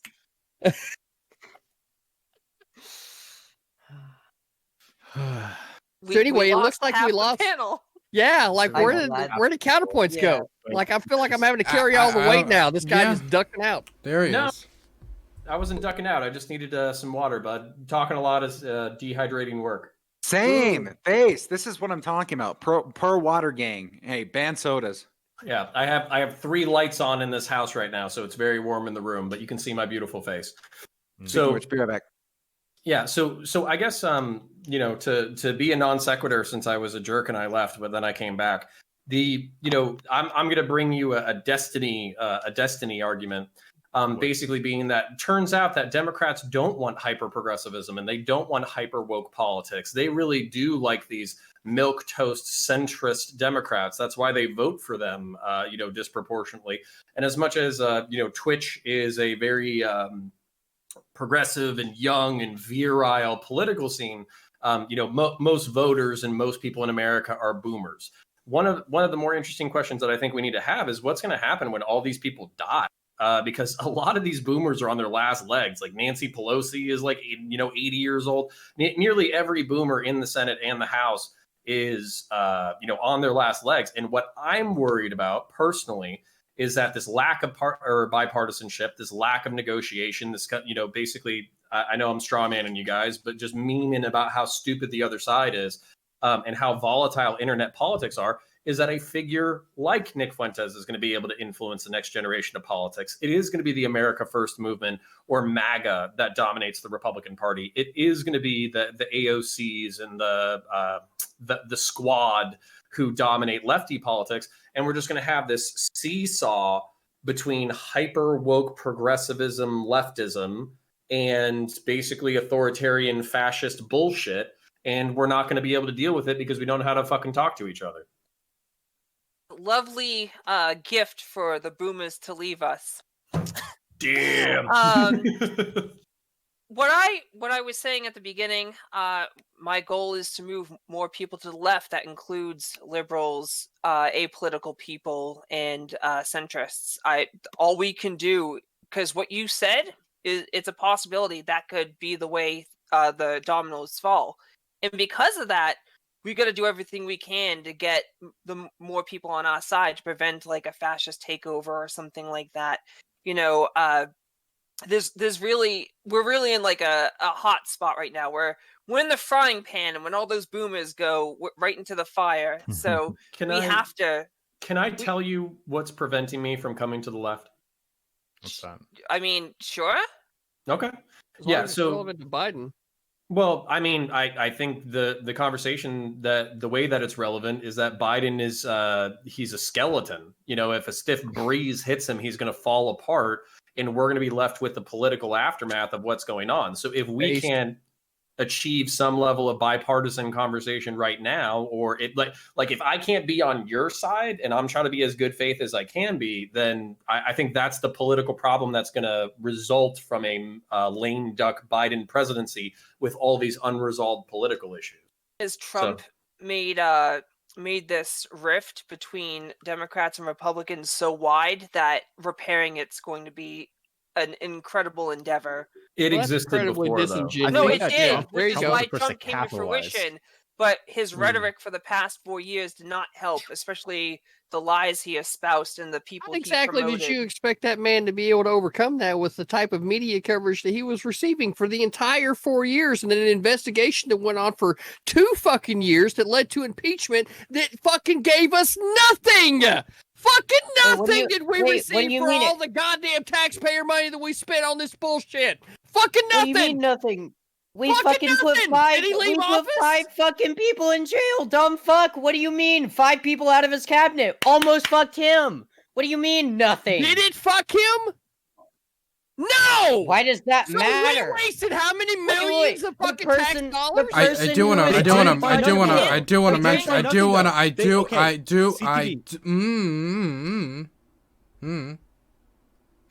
want to mention the fact, CTV, you've been making a lot of sexual innuendos. What is in that drink tonight? I mean, you've been going in. Well, it's one part ecstasy and 1 part Coors Light. So anybody that's ready, it just kind of is what it is, Oh, okay. Synth threw something at you, CTV. I think you get the right to respond to that.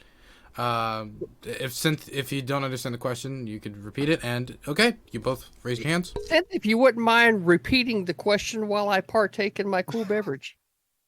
Yeah, sure. So the person who's literally untouchable because of the way that they're given power doesn't get fucked in the aftermath of a giant fucking thing, but 5 people inside of his cabinet somehow do. Is that is that illegitimate media? Honestly, that point? it certainly feels like that there's just a certain amount of witch hunting that are going on, just like there was during the Salem witch trials, right? That didn't get Ow. what it is that they were ultimately trying to get, but they got a whole lot of suspects along the way that may or may not have actually been a part of to whatever it is that your investigation was party to, right? Because if the ultimate goal was to be able to stamp out witchcraft, or Trump in this case, you clearly failed in that and only perpetuated the myth on the right that what Trump is fighting for is actually more legitimate than what the left is fighting for, because you weren't actually able to impart anything valuable from it. Can I stamp I this think out it's real quick? yeah, sure, Graugott. Okay, there were actual arrests that led from this investigation, though. There was not Oh, value God. brought about from this. Like, there was actual like arrests made from these Ender, go ahead. prosecutions. And the thing is that, like, if we're talking about like the impeachment trial, right? It's because literally the Senate blockaded that, right? You need to have both the House and the Senate impeach Trump. So like, and between that and the other arrests, there wasn't no actual value gained from the prosecution of it. However, I would agree that yes, it did kind of backfire in terms of like emboldening his base to say like, look, they tried to get rid of me.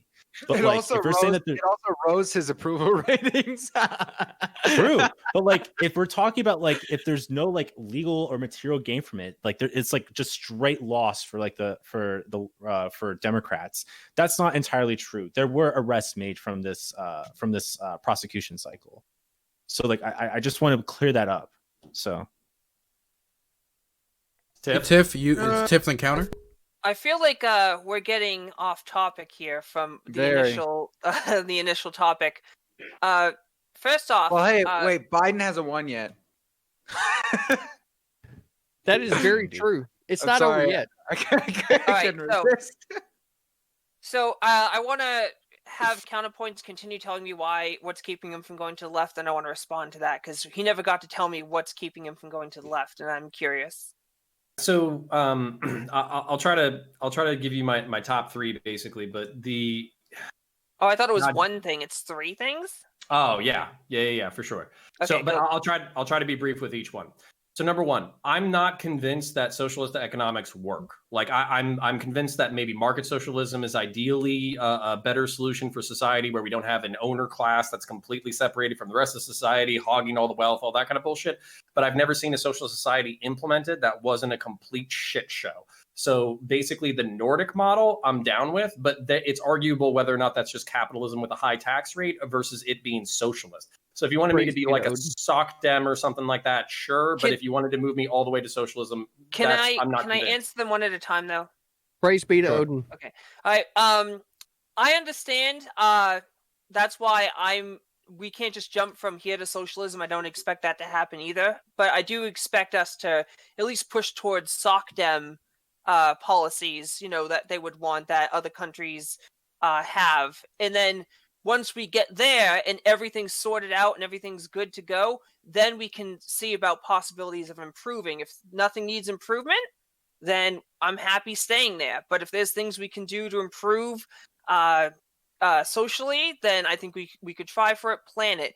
I'm not talking about just one big jump. Like we have to do it in like waves. Like Okay. a lot of my friends are SOCDEMs, and I think we have to get to that point before we can even think about socialism. So even though I'm technically a socialist, I do think we have to go towards SOCDEM policies before we implement them. And what's your other two? All right, number two. So I know this is more like mainstream liberals and Democrats, but it's also a whole bunch of European leftists who I am a single issue voter, by the way. This is why it was actually very difficult for me to like vote for Biden, even though I think Trump is a complete shit show. So guns is like it's religious for me. Like the Mandalorian meme of guns are a part of my religion. That's real. I know leftists like guns, but a lot of liberals and progressives don't. Listen, liberals and progressives, especially like the conservative, corporate establishment Democrats, they a lot of them push anti-gun rhetoric because they think they have to counter like the Republicans' pro-gun rhetoric. But a lot of leftists, including myself, are very pro-gun. I think that you don't have to be on the right just because you like guns. I know plenty of leftists. I know Vosh, for example, is very pro-gun as well. And I think he's even more left than I am, which is kind of hard to believe. And I get that you're kind of skeptical because there are some leftists, or not so much leftists, but like libs, they're like anti-gun, but we just have to normalize leftists owning guns. And we can move people that way, because I know that like people on the right enjoy guns, but are you just going to be on the right if you don't agree with the rest of their terrible policies? That's why I think the left should co-opt the gun movement as well. Except, you know, not like suck the dick of the NRA or something like that, but like push guns, but in a progressive way, and not like fear mongering, because I know the NRA loves that. Or, you know, the whole to be a man you need to have a gun and you need an American flag and be on the right, and, you know, fuck a bunch of women. Sorry, I caught myself. Good save. But you can do a lot of that stuff on the left. You don't have to be a right winger just for that. And I get that to move there, but I feel like the left is moving towards that position, a pro-gun position. Final point, and then I'll stop monopolizing the conversation. But okay, basically, it actually shames me. So it shames me that I am having a conversation with somebody from Boston, and I'm not allowed to use the C slur or the R slur. Like, this is part of my heritage. I am, like, my family is from Boston. Like, you know, whenever I hang out at family reunions, we just start, basically, we all develop accents very quickly. And so the fact that I can't use these words in woke progressives, like, I guarantee you, nobody on the right is going to give me sass about any of that kind of stuff. And the R slur, I'm not using it to make fun of differently abled folks or anything like that. I'm using it because I'm trying to describe people who are being dumb in the present moment and to insult them. I love that the ban on these words was to stop discussion about the use of these words, and it's still, even with the ban in place, still necessitated through the ban discussion about it. And the C word's just a great word. Wait. There's Australians on the fucking I platform. don't care anymore. I don't care anymore. This is very discriminatory, Dylan. I don't care. Okay. Last time I'm the one talking. You respond, and it seems that this topic is kind of slowing down a little bit. And then afterwards, we're probably just going to go to the next topic, which I expect is going to be a little bit more contentious. Okay, so my response to that is, you haven't seen my content. I use the C word all the time, and I don't use the odd word online, not because I understand what you mean. It's like slang. It's like, oh, you know, when people say, oh, that's gay, and they mean like not literally homosexual, but oh, that's dumb or something like that. And I know that's what you mean by it, but I use the C word constantly, and I only don't use the R word because I'll be called ableist or something like that. But here's the thing. Even though it kind of sucks, people give you crap for that when you use it online. I haven't gotten a lot of crap for using the C word, honestly, and I'm on people watch me a leftist, so that's interesting. But sure, people on the right will be fine with you using the R slur, but they'll also be fine with you using the N word. They'll also be fine with you talking about white supremacist talking points. They'll also be fine with you making goyim or other Jewish type of jokes, and that's not a side you really want to associate with. Whoa. And I'm not like I'm a leftist that wants to be inclusive. I'm not going to push them away just because they use the R word. You know, any woke school that shames you for using the R word, ignore them. They're idiots. They're not real leftists. Come to our side. We have cookies. Right. So I'm the guy in the room that doesn't understand what the C word or the R word is. Right. So with that being said, what I will say is that what you just said is that you want to try to characterize Republicans as people that just because they don't shut down conversation, that somehow they must be for something.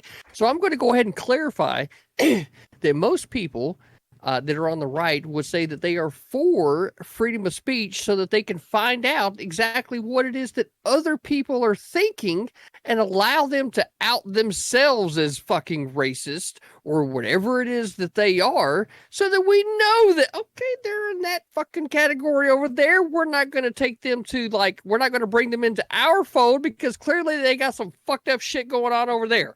Right? So you would, Trump, though? except not that they usually do. what So happens, so when you don't shut down the conversation, what you end up finding out is what people actually think rather than what you think they think. And that's exactly what you want to be able to do, which is why freedom of speech is one of those very, very core tenet rights as to why we shouldn't be limiting it at all, so that we can actually get to know people and to increase the amount of dialogue between people so that you can actually get to know maybe what they know, how they feel about things, and then if you genuinely give a fuck about that person, be able to take the conversation to a point where maybe you can try to change their mind and bring them over to a more sane way of thinking. So with the question that is at hand of Biden working with the Republicans, I still think that it's very good for him to be doing that, but I don't see a way with all the rhetoric that has been spit for the last 4 years, right? As a result of Hillary Clinton saying what she said, the vote of Trump coming into office and everything that's happened since then, I don't see how it's going to be one of those things to where people are going to be able to work together. The fear that I have, honestly, in all of this is that 6 months to a year from now, we're not actually sitting here able to do Hippie Dippy podcasts and being able to be nice and cordial to each other. Oh, that's a And that we're slippery slope. but we're actually out here doing something completely different, which would not be good or beneficial for any of the rest of us, right? That's my fear. I don't know that it's a slub, given that Bezos-san has already banned a lot of political content from Twitch, and many people are already seeking to leave the platform. So, I mean, there may be a day where nobody wants to come on Hippie Dippy because they can't say half the shit they want to say because Daddy Bezos has decided that you can't be monetized if you talk about politics. I'll come on to the YouTube version of Hippie Dippy. Wonderful. Yes, I will. Wonderful. Yes, live, I baby. will. You know what? Wonderful. You know what? Happy to hear You know the what? dedication. I think it's awesome as a person who's actually autistic to have the R slur like banned. I think that shit's fucking base, dude. Because every time it's used, even if you use it in the context of, oh, that thing is dumb, the implication is that it's dumb because the R slur is used. And whenever that R slur is used against any autistic person, any person who is like more disabled, then it is perpetuating the idea that every single autistic person deserves to be called something that is dumb or have it be synonymized with that. So I think it's fucking based that we don't allow the R slur here. Hey, that we shit should is also base as ban. fuck. We should ban cursing in general. I mean, I think it would be much more productive to the conversations. So they're just all offensive. So we should get rid of them. It's Look, super you're not. difficult Look, not to Endernax, curse, in your though. attempt to I have try never to cursed silence. in my life. Yeah, but Endernax, in your attempt to try to silence Ever. me by trying to relegate or regulate the amount of language that is being used, I will fucking not fucking have your shit takes be fucking a part of my decision to be able to participate in this conversation in a fucking meaningful fucking manner, right? You have to use R slurs to participate in a meaningful manner, Just- then you probably shouldn't be Yeah, I participating agree. in the conversation Listen, at all. I get it. I get it. I grew up saying the R word. My dad hated it. Let me be clear. Both my parents, like, I have a brother with Asperger's, and both my parents are special ed teachers. And still, somehow, despite our parents' condemnation, I think that's what fueled it. We still called each other the R word all the time. It wasn't until I got older, and I started working with disabled adults. And I gained more empathy because I feel like a lot of times kids really do lack empathy. They don't really understand the world. I stopped using it as much, and I still listen. I'll be completely honest with you guys. I still use it occasionally, but why the fuck are we arguing about it? It's still in stream. Who cares? No, Using okay. the R word isn't going to Wait add a anything. second. Hold the on. fuck I cares? feel like. Way Hold off on. the Hold beaten on. path I here. feel like We are that. so off topic. Yeah, we really are. I was Yeah. actually gonna wrap. I Way was off actually the gonna beaten wrap. path here. I was actually gonna wrap this up. I know. I was letting it go off topic because this is immediately what I meant. This is the reason I banned the word, is because someone would say the word and we have a debate about it. But now the fact that it's banned means people have a debate about it. So, I mean, This is your fault. no, because then somebody would have just said it, and then it would have had its own debate, and then it's its own thing, right? Either you way, said- either way, could just get a buzzer every time someone says it. Either way, we're going on to the next topic because I'm bored of this one. Simple as that. Because people aren't saying anything interesting at this point. Okay. because we went off topic, so now we're just gonna go into the next one. The next topic, after everybody will be, should polyamory be illegal? Legal. But first, everybody's gonna do outros. Mr. Geek, are you there to help me out? Yep. Okay, you help manage the outros. I need to use the bathroom. All right. Let's start top right corner counterpoint. So this is kind of where, as much as it might have been off topic, I think it actually does show kind of our problem with discourse and politics and bipartisanship and finding points of production. So we get distracted with language and aesthetic and politics and productivity, and we can kind of very easily get distracted into areas in which we completely don't agree, or we have completely different senses of etiquette, whereas there are some things that we do fundamentally agree on. So whether that is better funding for, and I'm not saying everybody agrees with these points, but I'm just saying things that are points of compromise. So, better funding for education, better access and opportunities for all American citizens, basically focusing on American families in order to make sure that they're healthy and happy, improving the material conditions, which I know is a fucking meme, but like I still think that there's a lot of points of compromise on there. Law enforcement reform, immigration reform. While we don't agree on the mechanisms on where we want to go, we often get boiled down in these side conversations of aesthetic and rhetoric. And I don't want to say that these conversations aren't important, because I'm sure Synth and I could probably have a 3-hour conversation about language and how it affects marginalized people and all that kind of stuff. But I also think that there's areas that we automatically agree on that are points of political productivity that we should focus on. And with that, I will cede the floor. All right. Graugott. Yeah, I like I said in my opening statements, work together where you can, bitterly fight where you can't. I think that sometimes liberals are too eager to compromise, where they hold the correct positions initially. And I think that while it is, I think that we need to, I guess, amongst the general public, understand that we probably do have more in common than we have different. But there are just some things where we cannot compromise on, like for some issues. It really is a matter of quality of life for some people. So we need to keep it in mind in these cases. So that's all. Okay, Tiffany. I think a lot of the reason, the major reason why we got off topic in the first place is because a lot of us kind of agreed that as long as the dam named Mitch McConnell is blocking the inflow of House legislation, there's really not a lot we can do as long as he holds the Senate. And I feel like everyone kind of agreed with that, which is why we kind of diverged into other topics. It is an important topic. I still don't think Biden should work with Republicans, not because mainly because he's not going to be able to get anything done anyways without, giving some kind of benefit to the Republicans. And we all know, like, people like Nancy Pelosi and Chuck Schumer, the corporate Dems love to cave into Republican demand for something. Chuck Schumer did it to Mitch McConnell numerous times over the past 4 years, especially on DACA. But I think that's one of the reasons we got sidetracked. Listen, I don't think you can work with these people. I think they're going too far right now. And it's not entirely everyone inside the Republican Party, but their base is going more right. And the Republican Party, if nothing else, loves to cater to their base. So they'll follow suit.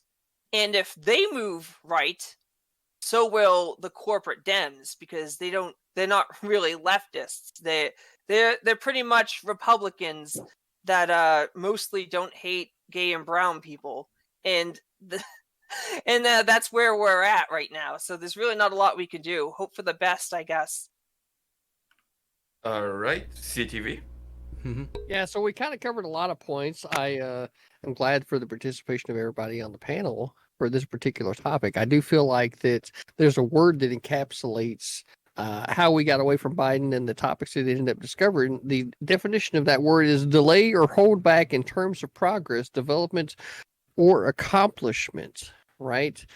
So with that being said, it certainly seems like that the way that the conversation has evolved from this point, saying that corporate Dems are only on the right because of X, Y, and Z, or that Trump should have done X, Y, and Z, or that that Biden should be working with the Republicans is somewhat kind of a retarded position, because it changed the way that Republicans were viewed because of the way that Hillary Clinton decided to address herself to Republicans back in the day, right? It was completely against anything progressive. It was completely regressive in the way that she decided to address that party. And she set up such a fucking bad way for Democrats to be able to work with Republicans in the future because of the divisive rhetoric that she decided to put into place, right? So the only thing that I can say is that the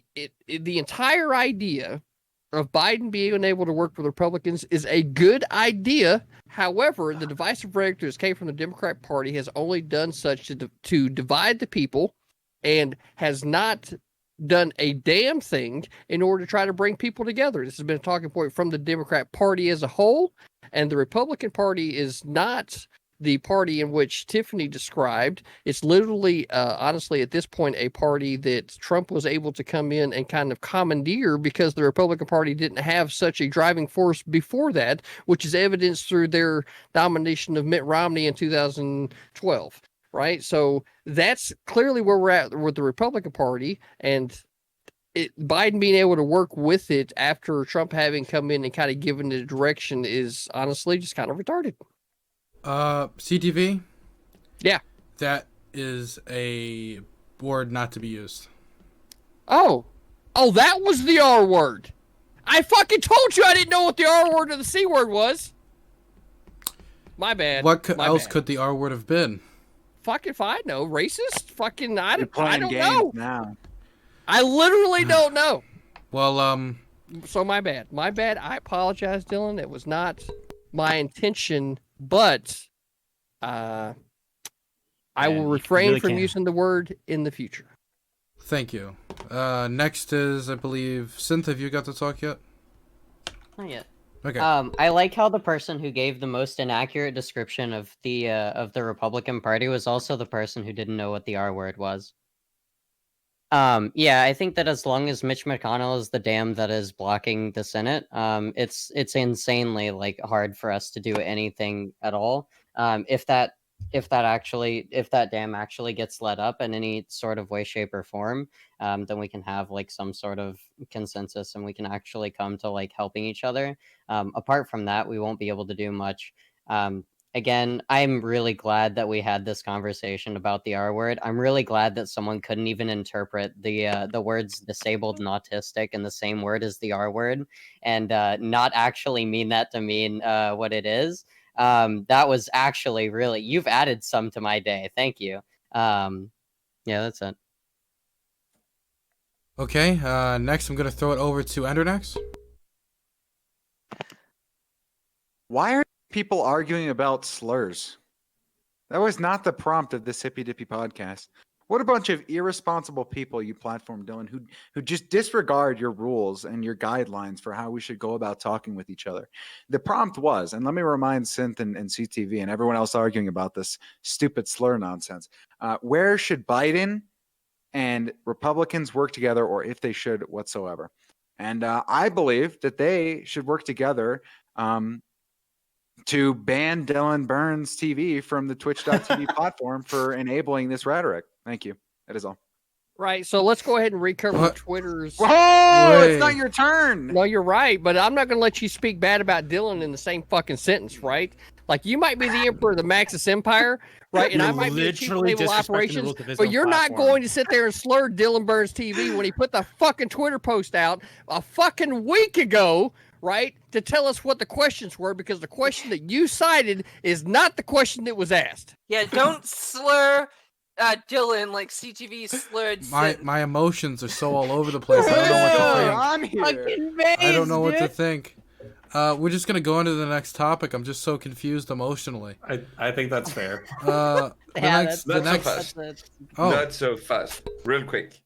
Yeah, putting together a panel like this takes some work. I know it doesn't seem like it, but yeah, it does.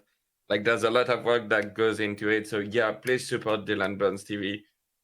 Subscribe if you can. It's free with Twitch Prime. And if you're poor like me, there's another way you can help. ! Rate. That's a good way. Basically, you play the game for like 5-10 minutes, and yeah, that helps Dylan and me. Yeah. Or put ooze in our, chat. our show's sponsor is Raid Shadow Legends, and Raid Shadow Legends flip is a free-to-play game with amazing graphics. The gameplay is simple and fun. You know, it's one of the top 3 RPGs in the country with over 15 million downloads with a progressive award system. It's incredible. A progressive award system. Do you know what that means? That means if you don't download the game with my link in chat after putting exclamation point raid in chat and you don't play at least the tutorial, it means you're not a real progressive. It means you're a neocon. It means you want Dick Cheney to come back and be the next president. That's what it means. That is legitimately what it means. Yep. So put exclamation point raid in chat. Please play the tutorial at the very least. I know it doesn't sound like it helps, but it really does help the channel out. It can help get us more sponsors in the future. So please support the channel. I deeply appreciate it. We're now going to go to the next topic. Tiffany, what do you need? Before we go to the topic, I just want to apologize for the joke I did at the beginning with the AFK Arena thing. I didn't actually realize you were sponsored by Raid Shadow Legends, so oops. It's okay. It's okay. We all admit here that Raid is much better than AFK. So we're going to go to the next topic. We're going to go to the next topic, which is, should polyamory be legal? We're going to start in the top right-hand corner with CounterPoints. So I'm super duper torn on this subject. I can't think of a reason why it should be illegal. Like if you have multiple wives, literally a police officer kicks down your door and says, "Hey, you're doing marriage wrong." But I also am kind of going to be reciting some of the arguments I had earlier for sex work, specifically with the normalization of what is it? It's cultural monogamy, and I think there's a whole bunch of problems that I still haven't heard addressed. Which is basically if you normalize monogamy, if people pair off into pairs, they can find their best friend, they can find their sexual mate, they can have children, and they can have a stable social structure that enables that.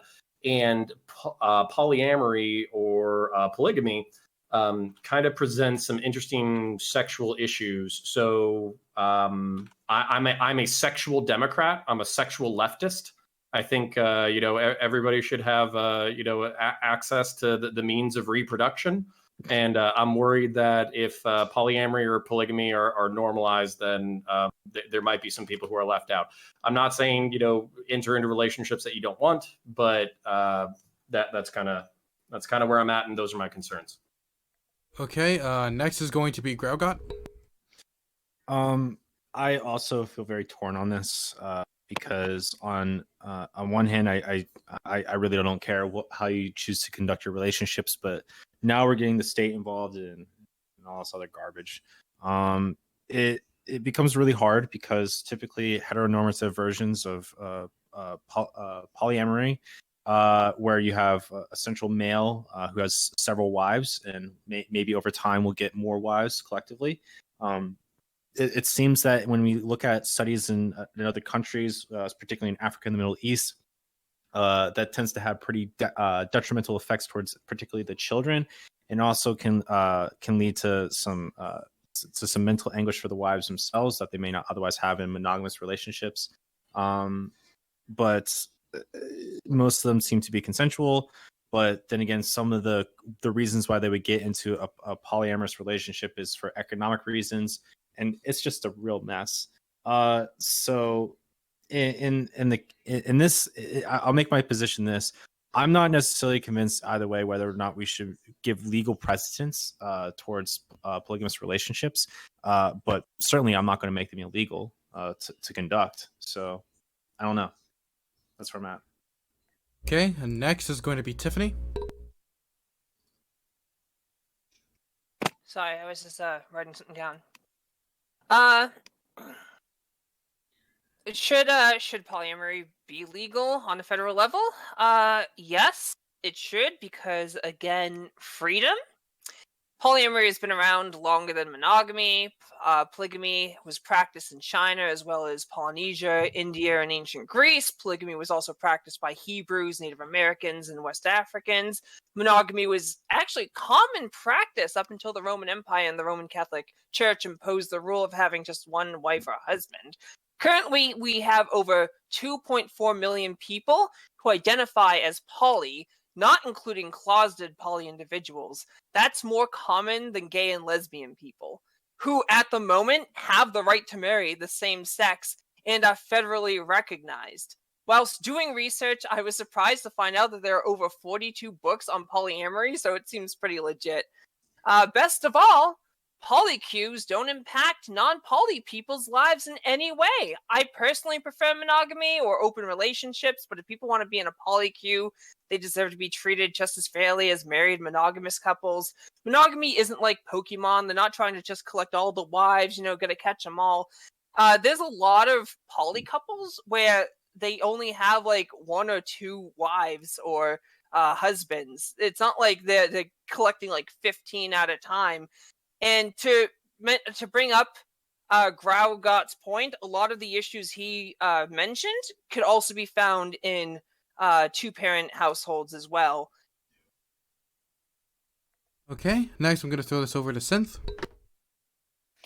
Right. So kind of an answer to what CounterPoints was saying. You can literally polyamory is finding multiple best friends. Polyamory is finding multiple partners that you can have children with. Polyamory is communally actually doing child rearing, which has studied $5 benefits from over leftists like rejoicing monogamous that a bunch of child Americans rearing. were locked up in VZ Even polyamorous Milk relationships Tea Lennon do is have arguing like that a video very games are a positive effect on non-luxury good. happiness It from what I reminds can me. Canceled and seems stabbed that in the back polygamy and was that these made people have illegal serious through disabilities. maybe the exploitation of women by Mormons in America like a long ass time ago. I think we're kind of past that point. I think we've actually like gotten to the point where people usually get like maybe 1 or 2 girlfriends, maybe 1 or 2 boyfriends, and it doesn't really like actually affect that many people. If you're able to be in a polycule and you're able to actually like associate with all of those people and be multiple best friends, there's nothing better than having multiple best friends rather than just having your one monogamous person that you have to go to with anything. Given you also do have like other friends and other people that you can go to, hopefully if the relationship isn't extremely toxic, but monogamous relationships can host very, very toxic things. You can be isolated by your monogamous partner. You can be isolated just generally in that relationship just because like of the expectation that you will be very faithful to only that person and that person is the only person that you're going to tell everything to apart from maybe your therapist. And this allows like a lot of exploitation where not much exploitation can actually happen through polyamorous relationships. So should polygamy and polyamory be legal in the US? Yes, 100%. Polygamous couples should, or polygamous thruples, quadruple, like whatever the fuck, should be able to make joint accounts, should be able to make like any sort of like actual federal fucking protections that married couples have. And this shouldn't be gatekept just based on whatever really weird tradition you have. Okay, next I'm going to throw it over to CTV, and I have donations currently disabled when it comes to sound, but for some reason one got through. I'm going to try to see if I can fix that, chat. I don't know what happened. CTV, I think you're next.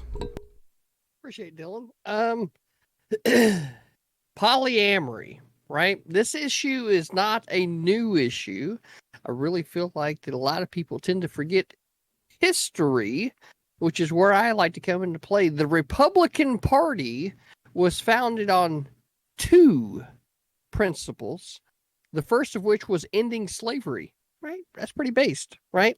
The second was ending polyamory, right? If for those of you that are unaware, I think, honestly, this discussion is probably more centered around the idea of government being involved in marriage rather than polyamory, But with that being said, the idea that if the government is going to, be involved in the business of marriage, that it should also be involved in polyamory is, guess what? It's just another just the tip argument, right? Just because they got it slid in just a little bit, let's go ahead and slide it the rest of the way in. Nah, bitches.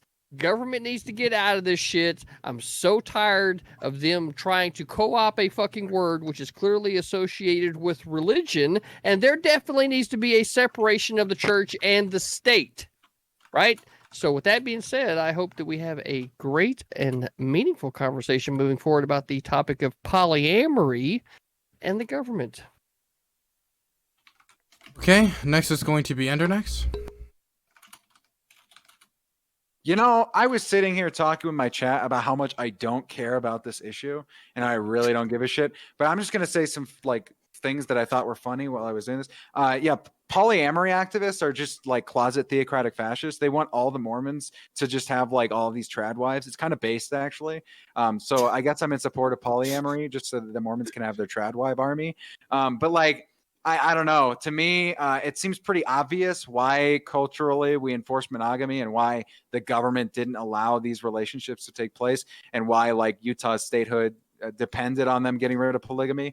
It's mostly because that a lot of the times this can backpedal to what Graugott was talking about, where you have a lot of quote unquote oppression occurring depending on the circumstance. I really don't care. And it seems to me like people who are going to be like quote unquote the progressive version of poly, they're going to benefit from legal status. So good for them. And they were probably already doing it anyways.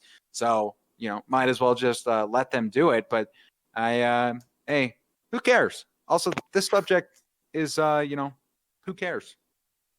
Okay, it's now everyone is free to engage. Yeah, so I like how CTV has made the same argument 3 times, and all 3 times it's been based. complete So good. dumbass shit. No. This is the best argument I've ever heard. How many times have I heard? Okay, It's dude. just the tip. Okay. Listen, like, the government is listen. evil. Okay, well, Here's a first funny of all, and I want to knock out 2 birds with 1 stone here. So polyamory is not, or poly marriages are not currently like benefiting. You can't benefit. It's illegal to actually marry multiple people at the same time. You can't get tax benefits from Wait, having I multiple know. marriages. That's not what I meant. Okay, then how are they're they engaging. benefiting? I meant that they were already engaging in these types of relationships regardless. So we might as well just let them do the legal classification shit. I don't care enough. That's why I just said do it. Go ahead. Don't come crying to me when Mr. Joe Schmo Chad Mormon guy has 50 wives though, okay? Yeah, sure. There should probably be a lot more services be able to be rendered to those people for abuse. Yeah, I don't know that that's abuse. I don't know, like having like 9 wives and just making sure all of Listen, them it's are no under more your control and disgusting. not letting them. It is no more disgusting than having a value instilled in you of like thinking that I don't know, women are objects through pornography. Okay. What do you mean by that? Listen, here's okay. Well, I don't know. I mean, in your world, everyone just fucks around, and we all view each other as objects and transactional pieces of equipment that we can interchange. So, whatever. Hey, I'm sure that's people aren't going to kill themselves. I'm sure. No, this is a great way to set up society. Good point, everybody. Past the memes, this actually is my genuine fear because so for instance, Synth, you were kind of mentioning like an idealized lefty poly situation where everybody kind of knows their roles and communal setting and communal raising and all that kind of stuff, and there's all these toxic habits in monogamous families. So just because they're monogamous doesn't mean that they're going to escape all of these problems, which I mean, fair fucking point. But this is my genuine fear. So we have polygamy or polyamory. Well, polyamory is always going to be legal, right? You can have multiple partners if you want to. We're talking about polygamy. That's really what we're talking about. So with polygamy, my fear is that there's all these there's all these variables that other people have talked to me about. They're polygamists, by the way, who are actually in my my viewership. They basically said that polyamory and polygamy is basically romance on hard mode. So I ask them, like, are there jealousies? Are there intrigues? Are there, is there backstabbing? Is there politics? Is there, maybe somebody's kids gets favored over the other kids? Is that, like all that kind of shit? And the answer almost universally is yes, but they individually have been able to navigate those tough waters or whatever. And that's kind of my thing. I think Endernax's point is like, we need like a cultural norm. So legality is one question. What's the normalization? And if there's the normalization, how do you mitigate all of the negative side effects that Grau brought up, that I brought up about like Africa and the Middle East, where it's normal. There's more wives marry rich men, and then there's dispossessed poor men who can't find partners because of social hierarchy. I mean, Right. That's a tough question to answer. Yeah, so this is analogizing like a completely different country that does not have at all the culture that we have. Like progressively, if we do have progressive type polyamory, then it will end up like more than times just being better for the people. I think all of the studies that I looked at under polyamorous relationships being like providing more happiness were primarily in Western countries that didn't have these types of dynamics in play. And I can understand that these types of dynamics would in fact have like a very, very large impact upon polyamory and like polygamy relationships. And I wouldn't deny that these would probably be pretty fucking harmful. But Wait, there was a study, but Synth, the only research I found on polyamory when this was last brought up, and we were in Basket server, and you brought this up, and I mentioned to you that the only research I could find on polyamory and like relationship outcomes was that generally speaking, there were 2 happier people in the relationship and 1 person who was less happy in the relationship, and that person was suffering because they didn't feel like their needs were being met. Like this was the study that I found. So I'm curious, like maybe we should exchange resources. Let me find my study. Yeah. Let me find my study because I found one that actually says that overall the people, every single person. Yeah, Tiffany, go ahead. Yeah, I was gonna say I've been waiting. No, I had a point to CounterPoints. Hurry up, and then because okay. So basically, you can't even. It's not even legal to engage in polyamory in some places. There are cohabitation laws under marriage where you can't cohabitate with people if you are married, like individual other people, even if it's in like 2 separate houses. Like you just can't cohabitate with other people while you're married to a specific person. So it is possible to make polyamory illegal. Under like some very weird pseudo laws. So yeah, those exist somewhere. Right. Can I go now? Yeah. All right. So I guess it's to Endernax, Counter, and Grau. I guess a lot of the arguments being presented here are the same kind of arguments they were presenting when against same-sex couples when they were talking about legalizing gay marriage. You got to remember that a lot of the issues you're bringing up from both polyamorous relationships are also in monogamous relationships as well. You can have jealousy. Wives or husbands can leave one another. They can cheat.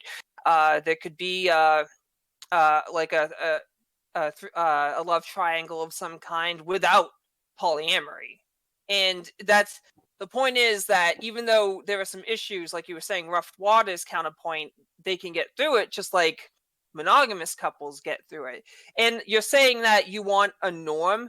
Well, I remember back in the day when LGBTQ marriage wasn't the norm and people were rallying against it, and now it's kind of just like accepted by a large portion of the population. And I feel like polyamory might actually be accepted faster because you don't have the stigma of same-sex marriage there. You just have people who are marrying another person. And like I said, there's actually more poly people than there are LGBT people. So that in itself will probably give them more momentum when it comes to normalizing it. So no one's trying to take away traditional monogamous relationships. Just in conjunction with that, there'd be poly relationships, same-sex relationships, and the like. Everyone can just do their own thing. Yeah, but you're also talking about it being sanctioned by government, though, right? Well, here's the thing. Because whether or not free individuals choose to decide that they're going to be sticking their dicks or wrapping their pussy around multiple cocks or pussies, right, is really irrelevant to the fact that we're talking about the government actually being involved with this particular process, right? I'm super proud that you didn't use the Osler this time, but Thanks what I was for just using dicks and pussies. but what I was gonna say is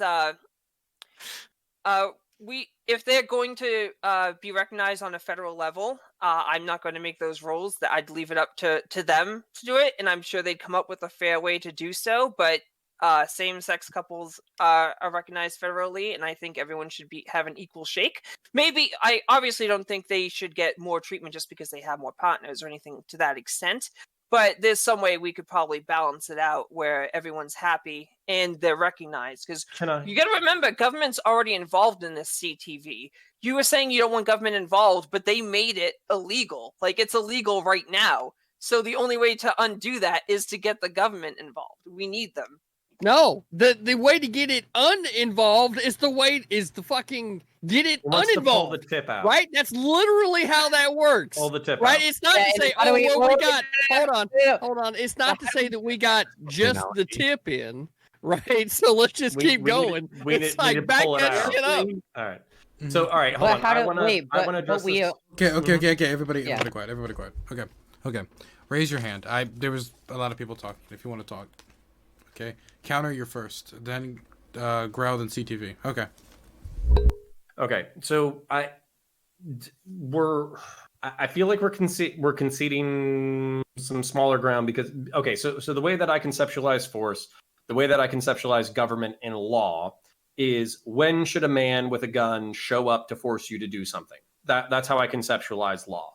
So if somebody is choosing to be in a polyamorous relationship, they have multiple partners, everybody agrees to it, they all consent, there's no abuse of the children that are involved, everybody's getting a fair shake, there's no jealousies or stabbings or, drunk, whatever shenanigans going on, then I don't think a man with a gun should show up to your house in order to force you to not be in a polyamorous relationship. I also feel that the same way with polygamy, where I don't have a good reason to tell you that a man with a gun should come and show up and tell you that you are not allowed to be married to multiple people. I don't have a good reason for that. I'm not going to defend it. What I'm worried about, and this is something that I'm probably just going to keep repeating over and over again, is the normalization of it. And I understand, Tiffany, your point's well taken, that I could just be using bullshit, talking points from previous arguments. But at the same time, there's literally like parallels in other societies, and we're not the exact same society, but there's parallels in other societies where sexually successful, interesting, attractive, rich people get multiple partners because everybody wants to be with them. This is offsetting the population where there are people who cannot, because there are multiple partners all globbed onto one interesting and sexually interesting person, there are people who are being left out of the game. And they are bitter and they are resentful of the societies that they live in, and they often become violent. So jihadist terrorism. But counterpoints. Sure. The only thing that matters is whether or not you can get your dildo in 2 days, and whether or not you can do drugs, and whether or not you can have sex. That's what will bring fulfillment to everyone's life. They won't be radical. They'll be having all the sex because they'll just pay for it. Don't you understand? Ender's memeing, but let me steel man what he's memeing about. Okay. So my concern is not just the individual with their liberty and whether or not they can fulfill every single whim and desire that they have. It's also the total structural health of the society. And that's what I'm worried about with poly and decriminalization of sex work and all that kind of stuff. Is this a society that's going to be stable? Is it going to be more happy? Is it going to be more fulfilled? Or is it going to be more violent and dysfunctional? And that's my question. Like what you were talking about with the incels. I mean, they already have that problem with big dicked rich chads already. Whether they get multiple girls or not, they can get multiple girls without being in a poly relationship. Isn't this going to exacerbate it? Probably not. I mean, like I said, most of the people would still probably be monogamous because the majority of people in America aren't poly. And it just helps the people who already are. And I mean, exacerbate it how? If you're already a big dick Chad in high school getting all these women, I mean, you don't need to marry them. You can still get these women. You're right. Cultural enforcement has nothing to do with anything. Good point. And you got to remember that there's a lot of issues with incels in particular. I know they're sexually frustrated. I know they have a lot of issues, but blaming big dick chads for your problem is not the correct course of action. They have some You're serious issues that they have to work out through. I know Vosh has some great incel videos that helped a lot of people. Please. What have you seen them? They're really good at Endernax. Just shooting. Wait, shit. I have. Wait. Are you like trying to accuse me of being an incel? Because I am. I hate women. Actually, it's Look, true. I got a Yeah. point. Well, right now. that I makes knew it sense all then, along. so- Ender, I hate Ender, women. Ender. Okay, Girlfriend Ender. knows it. Okay, Ender. My Look, girlfriend we've had knows the discussion a million times about how this is why you have problems in every community you go into. It's when you open up with, "I'm not an asshole. Let me rip this picture and or you open in the next thing with, "Yeah, I hate women," and you're memeing. But the I way you just say like- it, no one can tell listen. it's a meme. Half the people in Listen, chat man. are gonna leave this thing thinking, "Does Endernax hate women?" And is that really what you want going on? Is Listen, there a nice alright, little fight alright, behind the green screen? All right, one second. Let me. Listen, Let me. I'm just let me, acknowledging that. Wait. Okay, I'm becoming serious. This is the serious book. When I'm holding this book, you will know that I'm being serious. Okay. It'd be the So other here way you go. around. I am in a loving relationship with my beautiful girlfriend, who I've been with for 5 years. I have no issue with women being equal, and she is my partner in this relationship. And so I am even willing to be a stay-at-home dad while she does the work. I'm willing to switch the gender roles. 1 second. Also, I hate women. Endernax, don't you think it would also, make more sense for productive dialogue if you had to pick up the book 2 memes so you would be serious more parts of the time, you know? I guess you're probably right. It would be Yes. less fun though. Look, But I that's- guess Would it be less Saying fun? I mean, but he's always memeing, so Maybe. there are Look, ways to help incels without shitting on other people. They can't just keep blaming other people for their issues. And I know that they have some issues, and some of them are severe. But there are other ways to do so. I definitely am not the material person. conditions, okay? It's Look, the I'm two words that solves everything. I'm just Material saying. conditions. I'm just saying that there are little dick chads too, not just big dick chads. So it's very discriminatory. There's rich small dick chads. That's Yes. true. That's true. that is true. So, like, what I would like to say, moving forward into this conversation of polyamory, because I feel like we kind of got a little bit derailed. I'm going to go ahead and cover the definition of incel, right? Just so everybody is on Wait. the same page. Oh, Hold on, No, Wait, hold is on, that hold on. getting no, a- no, hold no, on, no, look, no, hold no, on, no, look, you stop, define things, we stop. got into Complete trouble. derail. This is Stop. a complete actual derail. This is Right? a Because, derail. look, hold on, look. Okay, everybody stop. Everybody stop. CTV, why do you want to say the description of incel right now? Well, because I think literally there are probably some people in chat that are unaware of this particular buzzword, and since I'm looking at I it, thought you were and about to there call are chat literally incels. there's literally I two actually didn't know the sentences to R word. describe this word in Google. I just feel like it's relevant, right? So let's just make sure we're all talking about the same thing. Well, I mean, I- shouldn't we be talking about polyamory? Trust me, it is on the oh no. very topic of. Okay, describe. Speaking of polyamory, I actually want to bring both my wives into the picture. 1 sec. I Okay. didn't know if you guys did this, but I'm actually Mormon, so I'll be right back. 'Cause it Okay. goes to Actually, you know what? CounterPoints You and know what? Tiffany's point. Okay. CTV, we're not going to go into inceldom. We're not going to describe incels. I want to stay on the topic of polyamory. Unless you can tell me right now how this is going to be tied to the topic. We're not doing Well, it. because it goes directly to what CounterPoints and what Tiffany's been saying with what they called quote unquote little dick chads, right? And their ability to be able to propagate inside polyamory relationships. So I feel like that the word incel is definitely pertinent to the conversation at hand. This is so fantastical. Holy shit. Okay, you know what? For the meme, just do it. Why not?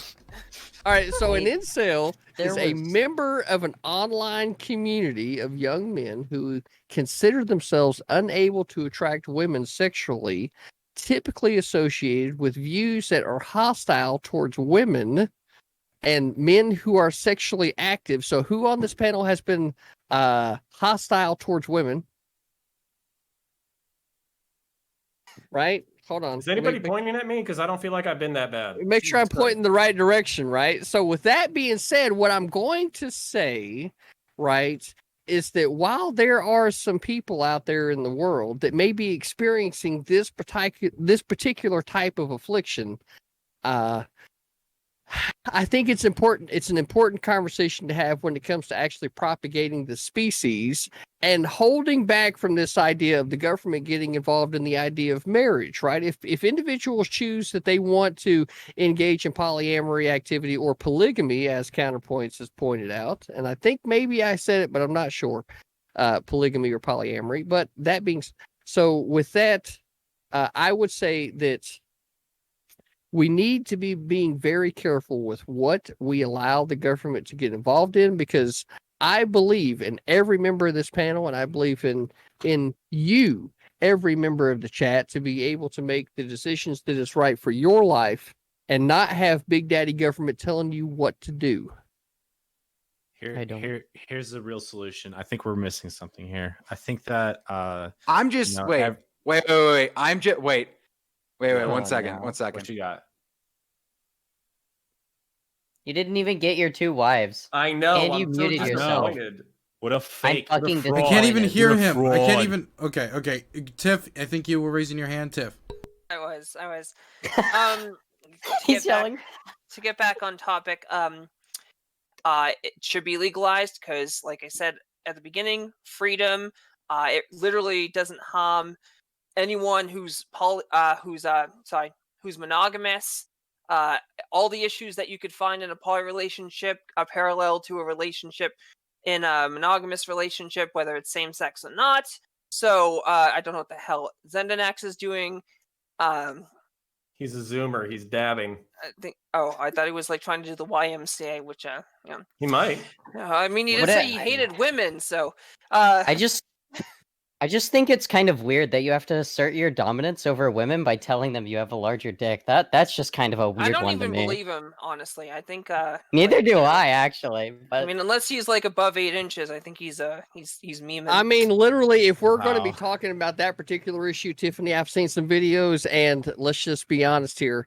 You may not know mine, but I know yours. And can we get off of this? This is completely ridiculous. Oh no! Can we stop? Asinine. I made a meme. And what? Completely asinine. What? Okay. All right. No. Dylan, get us back. We're talking about can you believe these polyamory. guys We're are trying to talking. say We're that talking. dicks are bigger Tiff. than a woman's. We are talking about polyamory. I Okay. don't want to yell. I have roommates. Okay, and I would like to be able to keep my current home. Okay. So now it's just Dylan, gonna be bans, okay? People are gonna get banned, and I'm not talking ban from the show. I'm talking permanent bans from the Hippie Dippy Roundtable, okay? So you all better be on your little tippy toes, okay? Your little tippy toes, looking at what's going on, okay? Okay. Now we're talking about polyamory, okay? Does anybody have a point to make about polyamory? Yes. Okay. I'm going to throw it to Graugott because he was the first to raise his hand. All right.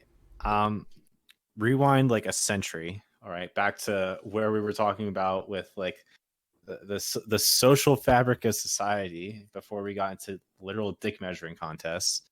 I think that it's kind of ridiculous that like I wish that we could like stay within the confines of like the system itself, where like if we're going to criticize the institution of polygamy or polyamory, which I think we're more interested in criticizing polygamy.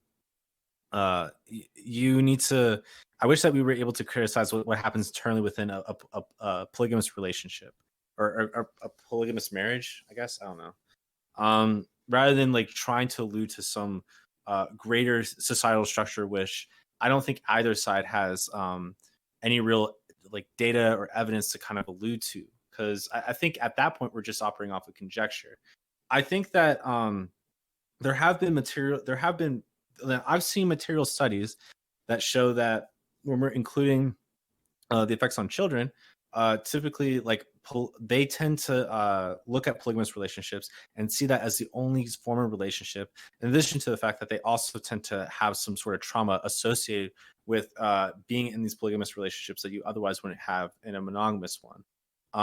Now, not to say that this is possible for every single type of relationship, but I also think that there's enough evidence towards the detrimental effects of women and children that international communities that study women's rights and children's efficacy, they say that polygamous marriages and relationships tend to have negative effects, particularly towards women, and in these instances, and tend to really not like them. So I'm not here to shame anyone that's interested in engaging in this behavior, but I think that when we're asking the question of should we legally make this available, I think that we'd be going against the international community when it comes to their consensus on the effects of relationships for women and children when it comes to this topic. So I really want to find what kind of counterpoints we can have towards that. Okay. Now I'm gonna throw it over to CounterPoints. Yeah, so I'll try to limit my scope, and I'll just articulate my pro-monogamous concerns because I think there are factors that are introduced into polygamous relationships that don't exist in monogamous relationships. So for instance, introducing a new partner is probably very tough. When people are not biologically related to their children, do they treat them as well? When they're not biologically related to their children, do they have the same investments? If they're not genetically related, is there a possibility or a higher rate of abuse, whether that be sexual abuse or normal abuse? These are questions, not answers. These are my concerns. And then also, so for instance, when there's not genetic relation, is there a chance of incest? Because we're not just talking about one guy and 5 wives. We're also talking about one gal and 3 men or 4 men. So if you introduce a man into like five guys, 1 woman, if you introduce a man who is not biologically related to teenage children or teenage daughters or anything like that, what kind of potentials for abuse are open there? So for instance, just to bring up an example that's not a polygamous relationship, but kind of what these opportunities interject. I forget what it was, but it's some Hollywood guy. I think his last name is Wood or something like that. He adopts he's a director. He adopts he adopts a young girl who's in the family. They're not biologically related. She develops feelings for him in her teenage years. He develops feelings for her as her teenage years. He ends up leaving his wife for his teenage daughter. So there's all sorts of toxic relationships that are introduced by non-genetic 2-partner households. So that would be a lot of my concerns. I would like to thank Dylan Burns for. Now? Give me a second. I would like to thank Dylan Burns for joining the raid. We're now at 11. Now I was just told information. I was just DM'd information about Endernax, this character. He apparently took $100 bribe from Suspect Sushi to break the rules. So I think what's the only fair thing to do here is that if you guys can get me 11 more people to play the tutorial of Raid Shadow Legends before stream ends today, then Endernax will be banned from the Hippie Dippy Podcast. Anyway, good luck. Tiff, you're next. The concern you brought up, CounterPoints, can easily be done with adopted children. Like it's not just limited to polyamory. So I don't see how that's different from adopting children. Additionally, while there are some negatives, like any relationship, whether it's poly or monogamous, that involve parents and children, there are benefits as well. For example, like Grau said, that there needs to be more data on there, but there has been some data. For example, children have more individual time with adults. They could spend less time in daycare because of the flexibility of having multiple parental figures involved in their lives.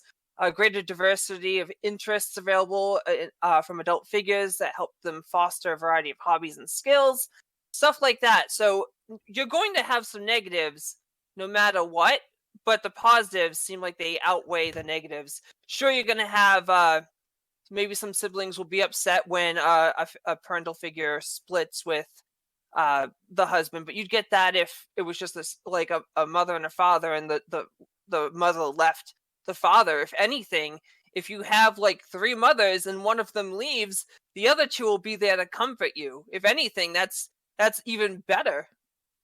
I just want to be clear to everybody in chat. You have to download the game and also play the tutorial for it to count. You got about 30 minutes. And Endernax, you're also unmuted, so you can make the case to keep yourself here or contribute to the conversation. Sorry.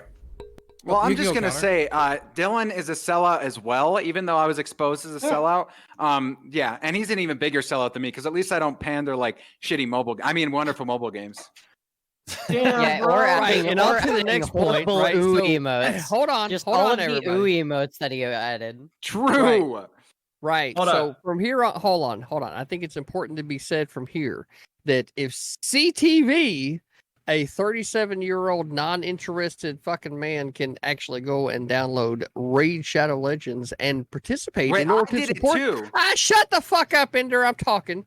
Right? And support the Dylan Burns Hippie Dippy podcast by fucking playing Raid Shadow Legends. That's exactly what you do. So now on back to our scheduled In program CTV, of by the way, I can check when people go up in levels. You've been playing the game like a madman too.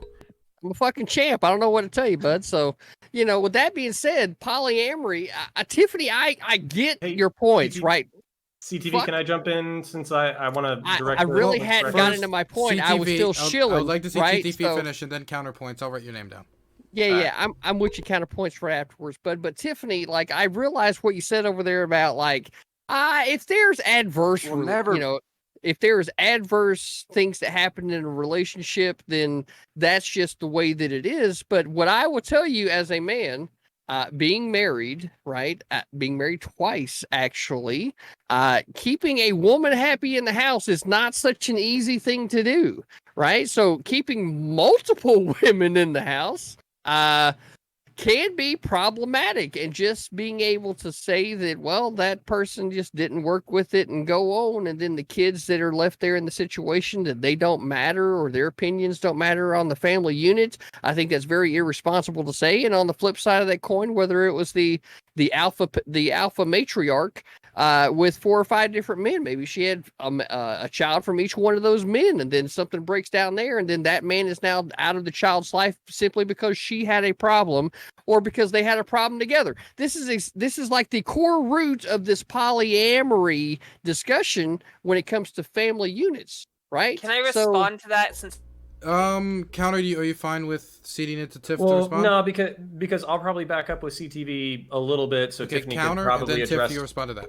Yeah, Tiffany could probably address both of us simultaneously. So I'll articulate why I think adoption is a little different than polyamorous relationships, which is basically that in an adopted couple that's only 2 people, you both have an invested interest in the child. You probably talked about it beforehand. You are both agreeing to the childhood. The more partners that you introduce into the scenario, the less likely you are to have like universal agreement on child rearing. And let's face it, that's what, a large portion of family, whether you agree with me or not, that it's the primary function of family is for child rearing. So your point that communal raising has more parental figures, I think that actually gives me greater anxiety, because like I was mentioning before, when you introduce people who are not genetically related, who don't necessarily have a vested interest in the rearing of the child, you are introducing potentially a very cool new person for that child to interact with. You're also introducing a new vector for potential abuse, and it's very difficult to vet every single person you're inviting into your household. I'm still learning stuff about my wife. We've been together almost a decade. So greater diversity of interests is, another point that's well taken. And then when you were kind of talking about, oh, well, if a parental figure doesn't work out, then maybe they can just leave. I think this is probably some of the trauma that Graugott was bringing up, where there's more transition in the household. There's more people that come, there's more people that leave. It's chaotic. The relationships are negotiated. There's probably more jealousy, more opportunities for abuse. And frankly, all of that is really concerning to me. I don't know if it should be legal, but it's concerning to me. Okay, next would be Tiff. First off, in regards to what was your second point? It was on Vectors for abuse. No, that was the first point. People like going in and out. You could say the same thing about like a single mom or dad who has a different person coming in almost every other night or something like that.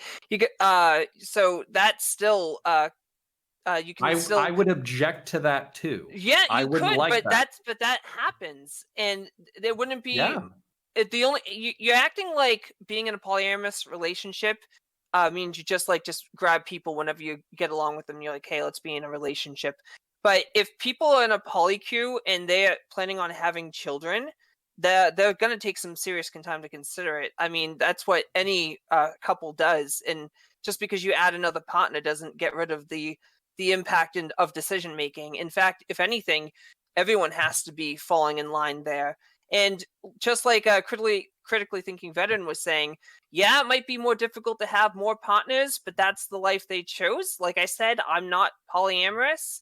I mean, I'm not opposed to doing a poly relationship, but it's not my priority. I do monogamy or open relationships, which is much, much easier. But if people decide to take that hardship on, they should be able to. As for the potential abuse, I mean, that's going to be there whether or not you're in a poly queue or not. I feel like there is reason to be concerned about stuff like that, but until there's more data on abuse, which there isn't really a lot of data on that when it comes to polyamory, I would probably hold my tongue on that. There is actually, I should bring this up real quick before I forget. Give me a second. I'm looking for it. Where are you? Here we go. This could actually go with the first topic as well. There's an article called "Looking, Lusting, and Learning" on Scarleteen.com. It's a website catered to young adults and youth. It has great research on porn, sex educators, and family. And that I would encourage looking at that. Also, like I said at the beginning, I'm not an expert, but there's over 42 books on polyamory that might be able to answer your questions that you and your concerns about such things. I'm not going to pretend to know about that, but right now there isn't a lot of data saying that there's a bunch of like incest or abuse, and like you can get abused by any family member, an uncle, a cousin, anything like that. So it doesn't have to be like a parent. If anything, I feel like a parent that has an investment in the kid, even if it's not their flesh and blood, would still like they.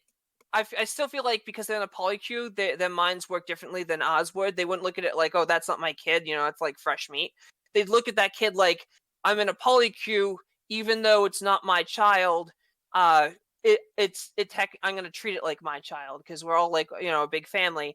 Also, like, I don't remember. You've been going on for an extended period of time. Could you try to wrap it up a little bit so we can get to other people? And a lot of like in ancient Greece, there were people who used to have kids, and the kids would go around and they would be raised by other people who weren't their parents, and that kind of stuff was not happening. And I don't have the specifics right now, and I have to wrap it up. So whoop-de-doo. All right. Dylan, do you want me to address Sure. it, or do you want to go to closing? First, I wanted you to stay there for a second. I need to throw this over to Graugott. Something about him just, I don't know, something's getting my attention to Grau. I don't know what it is. Grau, what's going on? It's his rack. Made you laugh. Grau, what's going on? I don't know. I just at a certain point it became a bunch of degenerate memes, so I thought I might engage in the degeneracy and become a VTuber, just like the rest of leftism. So, you know, hey, wow, it worked. Wow, that's certainly a tactic. Maybe I should add you to the banned thing with Endernax if it hits 50. Maybe that'd be a good idea. Very, very uninteresting. Okay, we're gonna throw that over to CounterPoints. Yeah, so this is my concern, and if you're because I think I've had 2 or 3 people who subbed to my YouTube channel who were in polygamous or polyamorous relationships, and when I brought up TradCon arguments, they were kind of offended. If you can navigate these waters, if you can figure this out, if you can do it rationally, if you can raise your children well, and you can do it, you're not going to get any shit from me. I think the world needs cool people. If you can figure that out, then awesome, and God bless you, and I wish you luck. But what often I'm hearing in these conversations is we're assuming that people are going to be rational actors versus irrational actors. And oftentimes in these situations, we're dealing with irrational actors. I mean, I'm a serial monogamist. I've been in monogamous relationships almost my entire life. And even when I was trying to be discerning in my romantic choices, I still made some pretty poor choices that had negative consequences for me, my relationships, my extended family, like all that kind of stuff, just because of the nature of sex and partnership and all that kind of shit. So what I kind of follow a motto personally, so that this is my personal motto. of keep it simple, stupid. So if something is complex and difficult and it's emotional and it hurts and all that kind of shit, the simpler, the better. Now, this is a recipe for my success and my happiness and my satisfaction. So I'm not going to prescribe that on the world. And just to kind of, go back to this, I don't think polygamy should necessarily be illegal. I don't think a man with a gun should show up to your house just because you choose to live an alternative lifestyle. But I do have these concerns. They might be reflexive and unfounded, but I do have these concerns, which is why I'm articulating them. All right, so polyamory, right? That's what we're talking about.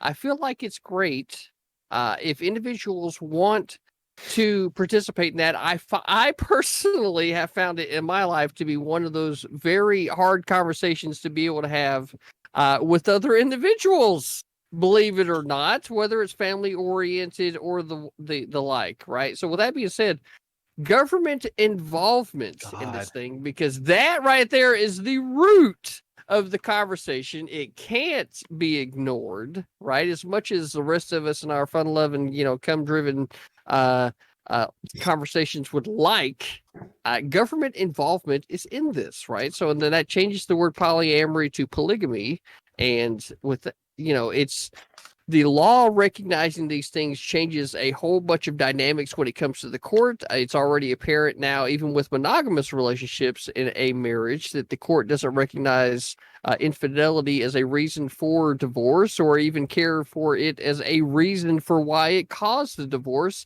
and any type of just compensation that might be arisen for the breakdown of the marriage.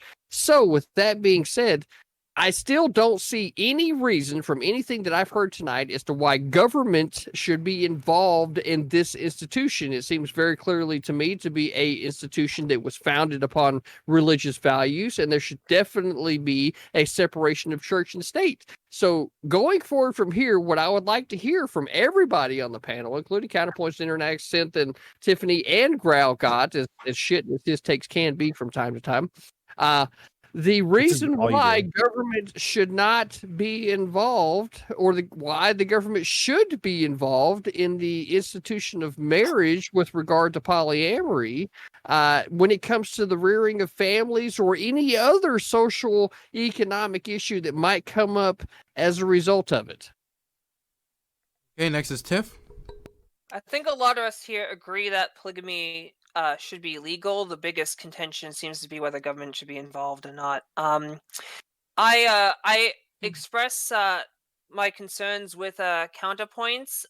I'm sure that there has to be more data done on this. There's nothing to substantiate anything you've said, but there's nothing to say otherwise. At least not a lot of data. There's some pros and cons, but nothing to the extent you're worried about. There might be something in those books I mentioned, but I haven't read them, so I really can't help. I would probably do more research. That being said, I feel like if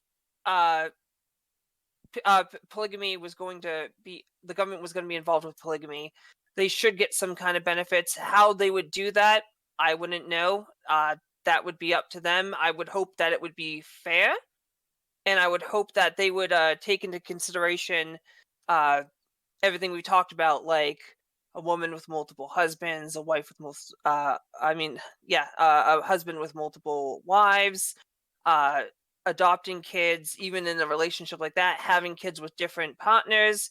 I'm sure that it's a complicated mess, but if they want to do that, they should be able to do that. And if I feel like they should have some kind of benefit, just because if they want to live that complicated, a ridiculously complicated life, I should say, that it's their prerogative.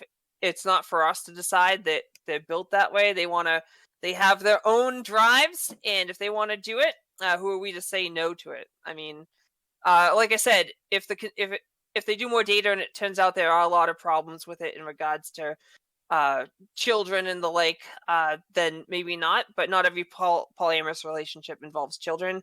We should probably take that into account as well. And that's my 2 cents. Okay. Is there anybody else who wants to speak? Okay, Synth, you will be the next speaker, and then after we're going to wrap it up with ending statements. It's amazing that CTV actually said that we haven't gone over any of the reasons that the government should be allowed in this, because I literally said that for federal protections and for actual legal protections, for being able to actually like have tax exemptions, for being able to actually like participate in all the things that marriages can currently participate in, are very, very weird that polyamorous relationships are not actually included in this. And I said this maybe like 15-30 minutes ago when we started. I'm not sure if he didn't hear me, but that is a main contention. The fact that polygamous relationships can't participate in these breaks that other marriages can is insanely devaluing to them. And just because like we are a different, like off the norm series of relationships, I guess, or just one relation, multiple relationships in one, it seems very weird to just limit us from being able to actually get all the breaks from the government that everyone else does currently. He doesn't believe in taxes to begin with. Okay. That's not true. CTV, I do believe in do you want to subtext. respond before we wrap it up? I'll address your closing statement, Dylan. Let's keep the show moving. Okay, we're going to start in at the bottom. Also, I want to be clear, we are about 78 more people playing the game short of, Endernax being banned. So, Endernax, it looks like you might survive and be able to come on to future Hippie Dippy shows. You want to make one last case in case these people try to do a last-second rebellion against you being allowed on future shows again? Yeah, Dylan sent me a message saying that he would never actually ban me, and that if I acted like really badly to try and bait people into doing it, that he would give me a cut. So do you want to show that DM? You know Fake what? news. I will gift everybody in my chat a sub if you can send me the DM. Fake news.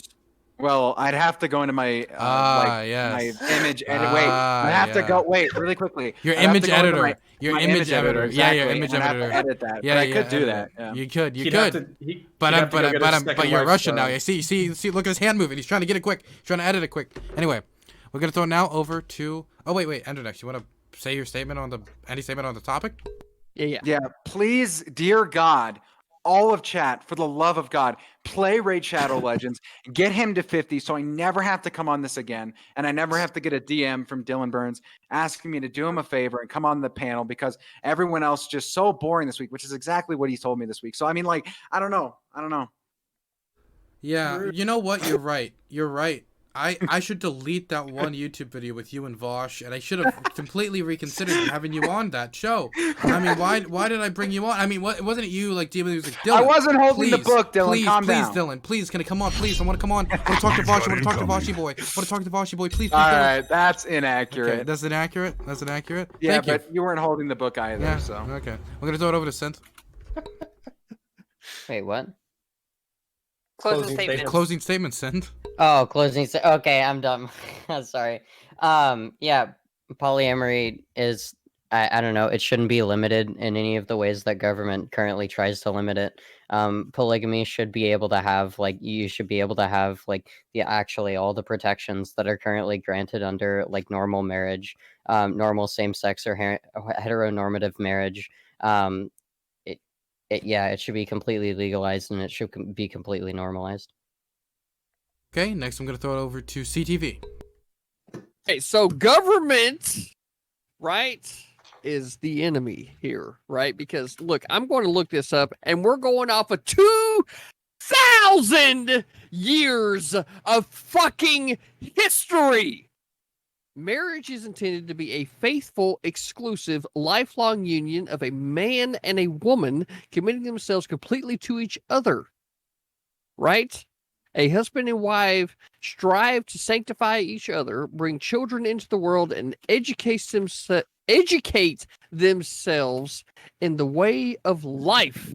So they come together and they create a nuclear family unit to be able to work together. Now, I will tell you from personal experience, to get anybody involved outside of that is inherently problematic. Doesn't matter if it's another dick, doesn't matter if it's another pussy. It's just one of those things where if you include somebody else in the sanctified bedroom of your marriage, you are going to create problems. Now, with that being said, because I think that everybody else who was for polyamory already made my points for me.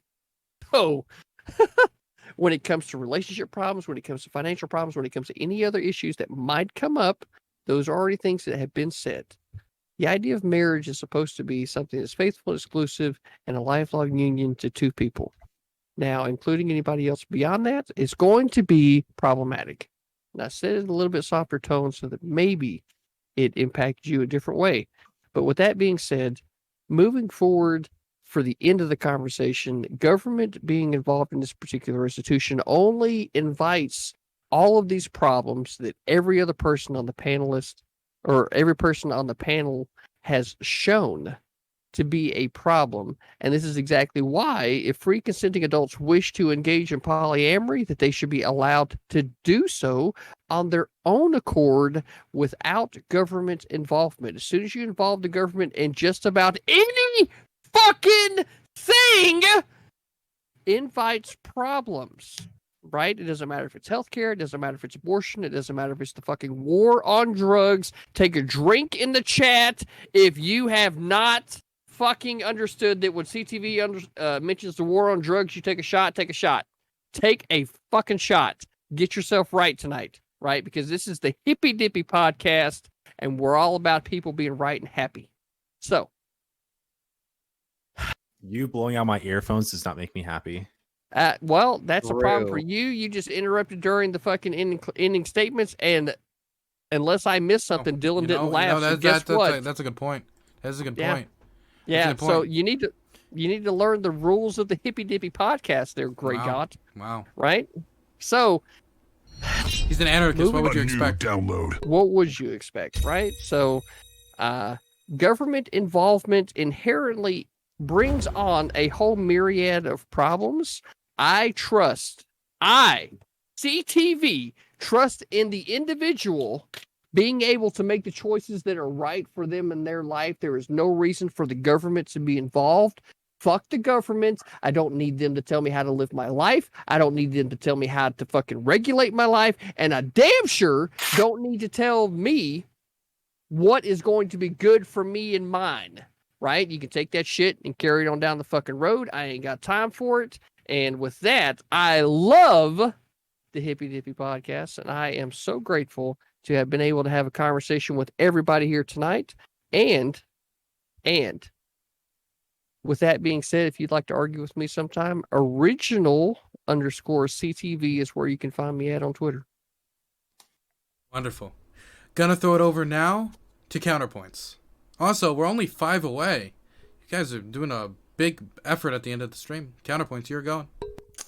Yeah, so I think the legality issue is probably the main thing that this argument was supposed to be about, and I can't come up with a good reason why. I conceptualize government and law as force. I can't think of a single reason why somebody should force you to not live the life that you want to live. Also, if you are personally capable of navigating the waves and troughs of a polygamous or a polyamorous relationship, and you can figure that out, then good for you. And as long as there's no abuse or weird dynamics that end up screwing you over or screwing your kids over, then God bless you, and I wish you Godspeed.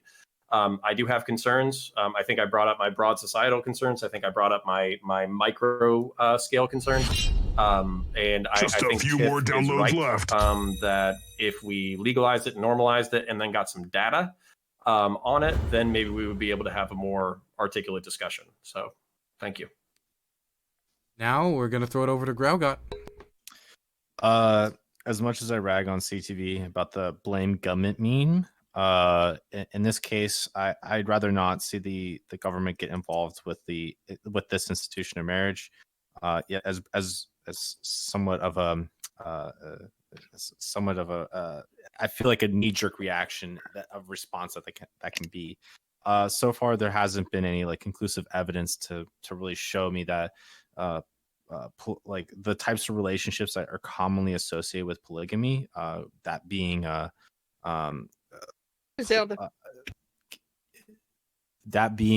man with several women, because I don't see any studies showing what the split might be showing what the percentage of people who are interested in marriage might be. I just haven't been able to find any like conclusive data on it. So until then, I'm not really comfortable saying whether or not this is something we need to definitely make a push to make legal or not. But I think until then, I have to go with what current data says, which is that polygamous marriages tend to be pretty detrimental to both women and children, and because of that, I'm going to say that I'm not interested in pushing for legal status. Okay, we're gonna throw it over to Tiffany Starr again for everyone in chat. There's 4 to go. Whether the government gets involved or not isn't as important to me as it is to be legal. I think it should be legal. There's still a lot of data that we don't have just because it's not there. And I know there are some concerns that we should address before we proceed further, especially if we're thinking about getting government involved. But I do think it should be legalized. I know there is data out there that shows that a lot of the issues that polyamorous relationships currently have can happen in monogamous relationships as well. I know that that's not all the data, but if people want to tread this treacherous polyamorous water and they're happy doing it, and they want a challenge, they want to play relationship mode on extreme, then go for it. I'm not going to stop them as long as everyone's safe, as long as everyone doesn't. As long as no one's getting harmed, and as long as they're responsible, which I know people, some of them aren't responsible, but you could say that about any relationship. But as long as people are happy doing what they're doing and they're not harming anyone, I think that they should go for it. That's just my 2 cents. Another one. Okay, and it looks like we have ended the roundtable for tonight. Thank you all for coming on for about 3.5 hours of content. I know it's not easy to discuss topics that are integral to you or important to you for 3.5 hours with people you disagree with. So I want to thank you all for coming on the Hippie Dippy Roundtable. I want to thank everybody that followed the rules. And I want to thank everybody that played Raid Shadow Legends, our sponsor for the channel. Sadly, you are 3 short, so unless you somehow pull those out during my outro, not going to make it. I appreciate you all coming by. Thank you all. Any last words from anybody? I do have something to say, Dylan Burns, if you don't mind. Well, let's end it on a somber note, CTV. I know you are Philosopher King, so I want to hear it. Well, I think that it's important, right? Because we all are here to support Mr. Dylan Burns and his rise here in the Twitch politics section. And with that being said, I really do enjoy Ender's participation. So what I will say is that CTV can fucking do the tutorial for Raid Shadows Legends. If you yourself are coming up with an excuse as to why you can't, well, you're just a fucking moron, and you're not really supporting the channel. He didn't use the R slur, so that was solid. Wait, they love me. Oh, That's why they won't do it. Actually, Dylan Burns TV, I was wrong. I always thought your chat hated me, and I always hated them. But I was wrong. They actually do love me. Seems to be. Actually, you know what? I think Endernax, you will be a permanent addition to every Hippie Dippy Roundtable going forward. Thank you so much. I feel so welcome by your community. So what I will say is that we need participation from this community, because this community is one of the fucking most awesome that is out there. And what we need is more participation. Let your fucking friends know. Download Raid Shadow Legends and do the fucking tutorial, because I already fucking did it and I'm kicking ass, and unless you're kicking my ass, you ain't doing shit. Wow, that's a beautiful answer. Now, Tiffany, the first time a guest, do you have something you want to say before we all wrap up? Yeah, it's my first time, but I hope it's not my last. I want to thank you for bringing me on. I had a lot of fun. I actually came in here thinking there was going to be a lot of contentions, but a lot of the people here, even the people on the right, except for Endernax, was really chill. Oh, so I'm chill as fuck. Nice try though. I never freak out about anything, ever. But never. But yeah, I had a good time. Again, thank you for bringing me on. And I mean, I just hope Endernax sends me that $100. Okay. I'll see you all Dylan, later. do we get outros or are we just saying bye? That was we were That just saying was- bye. You got- already you did got your your closing outros. statement. You Well, already did then the I'm just outros. gonna say, if anybody's still here, CounterPoints. I'm on YouTube. Come see me. Okay. See you all later. Love you all. Follow me on Twitter. He I does love you. videos about how to survive. Bye.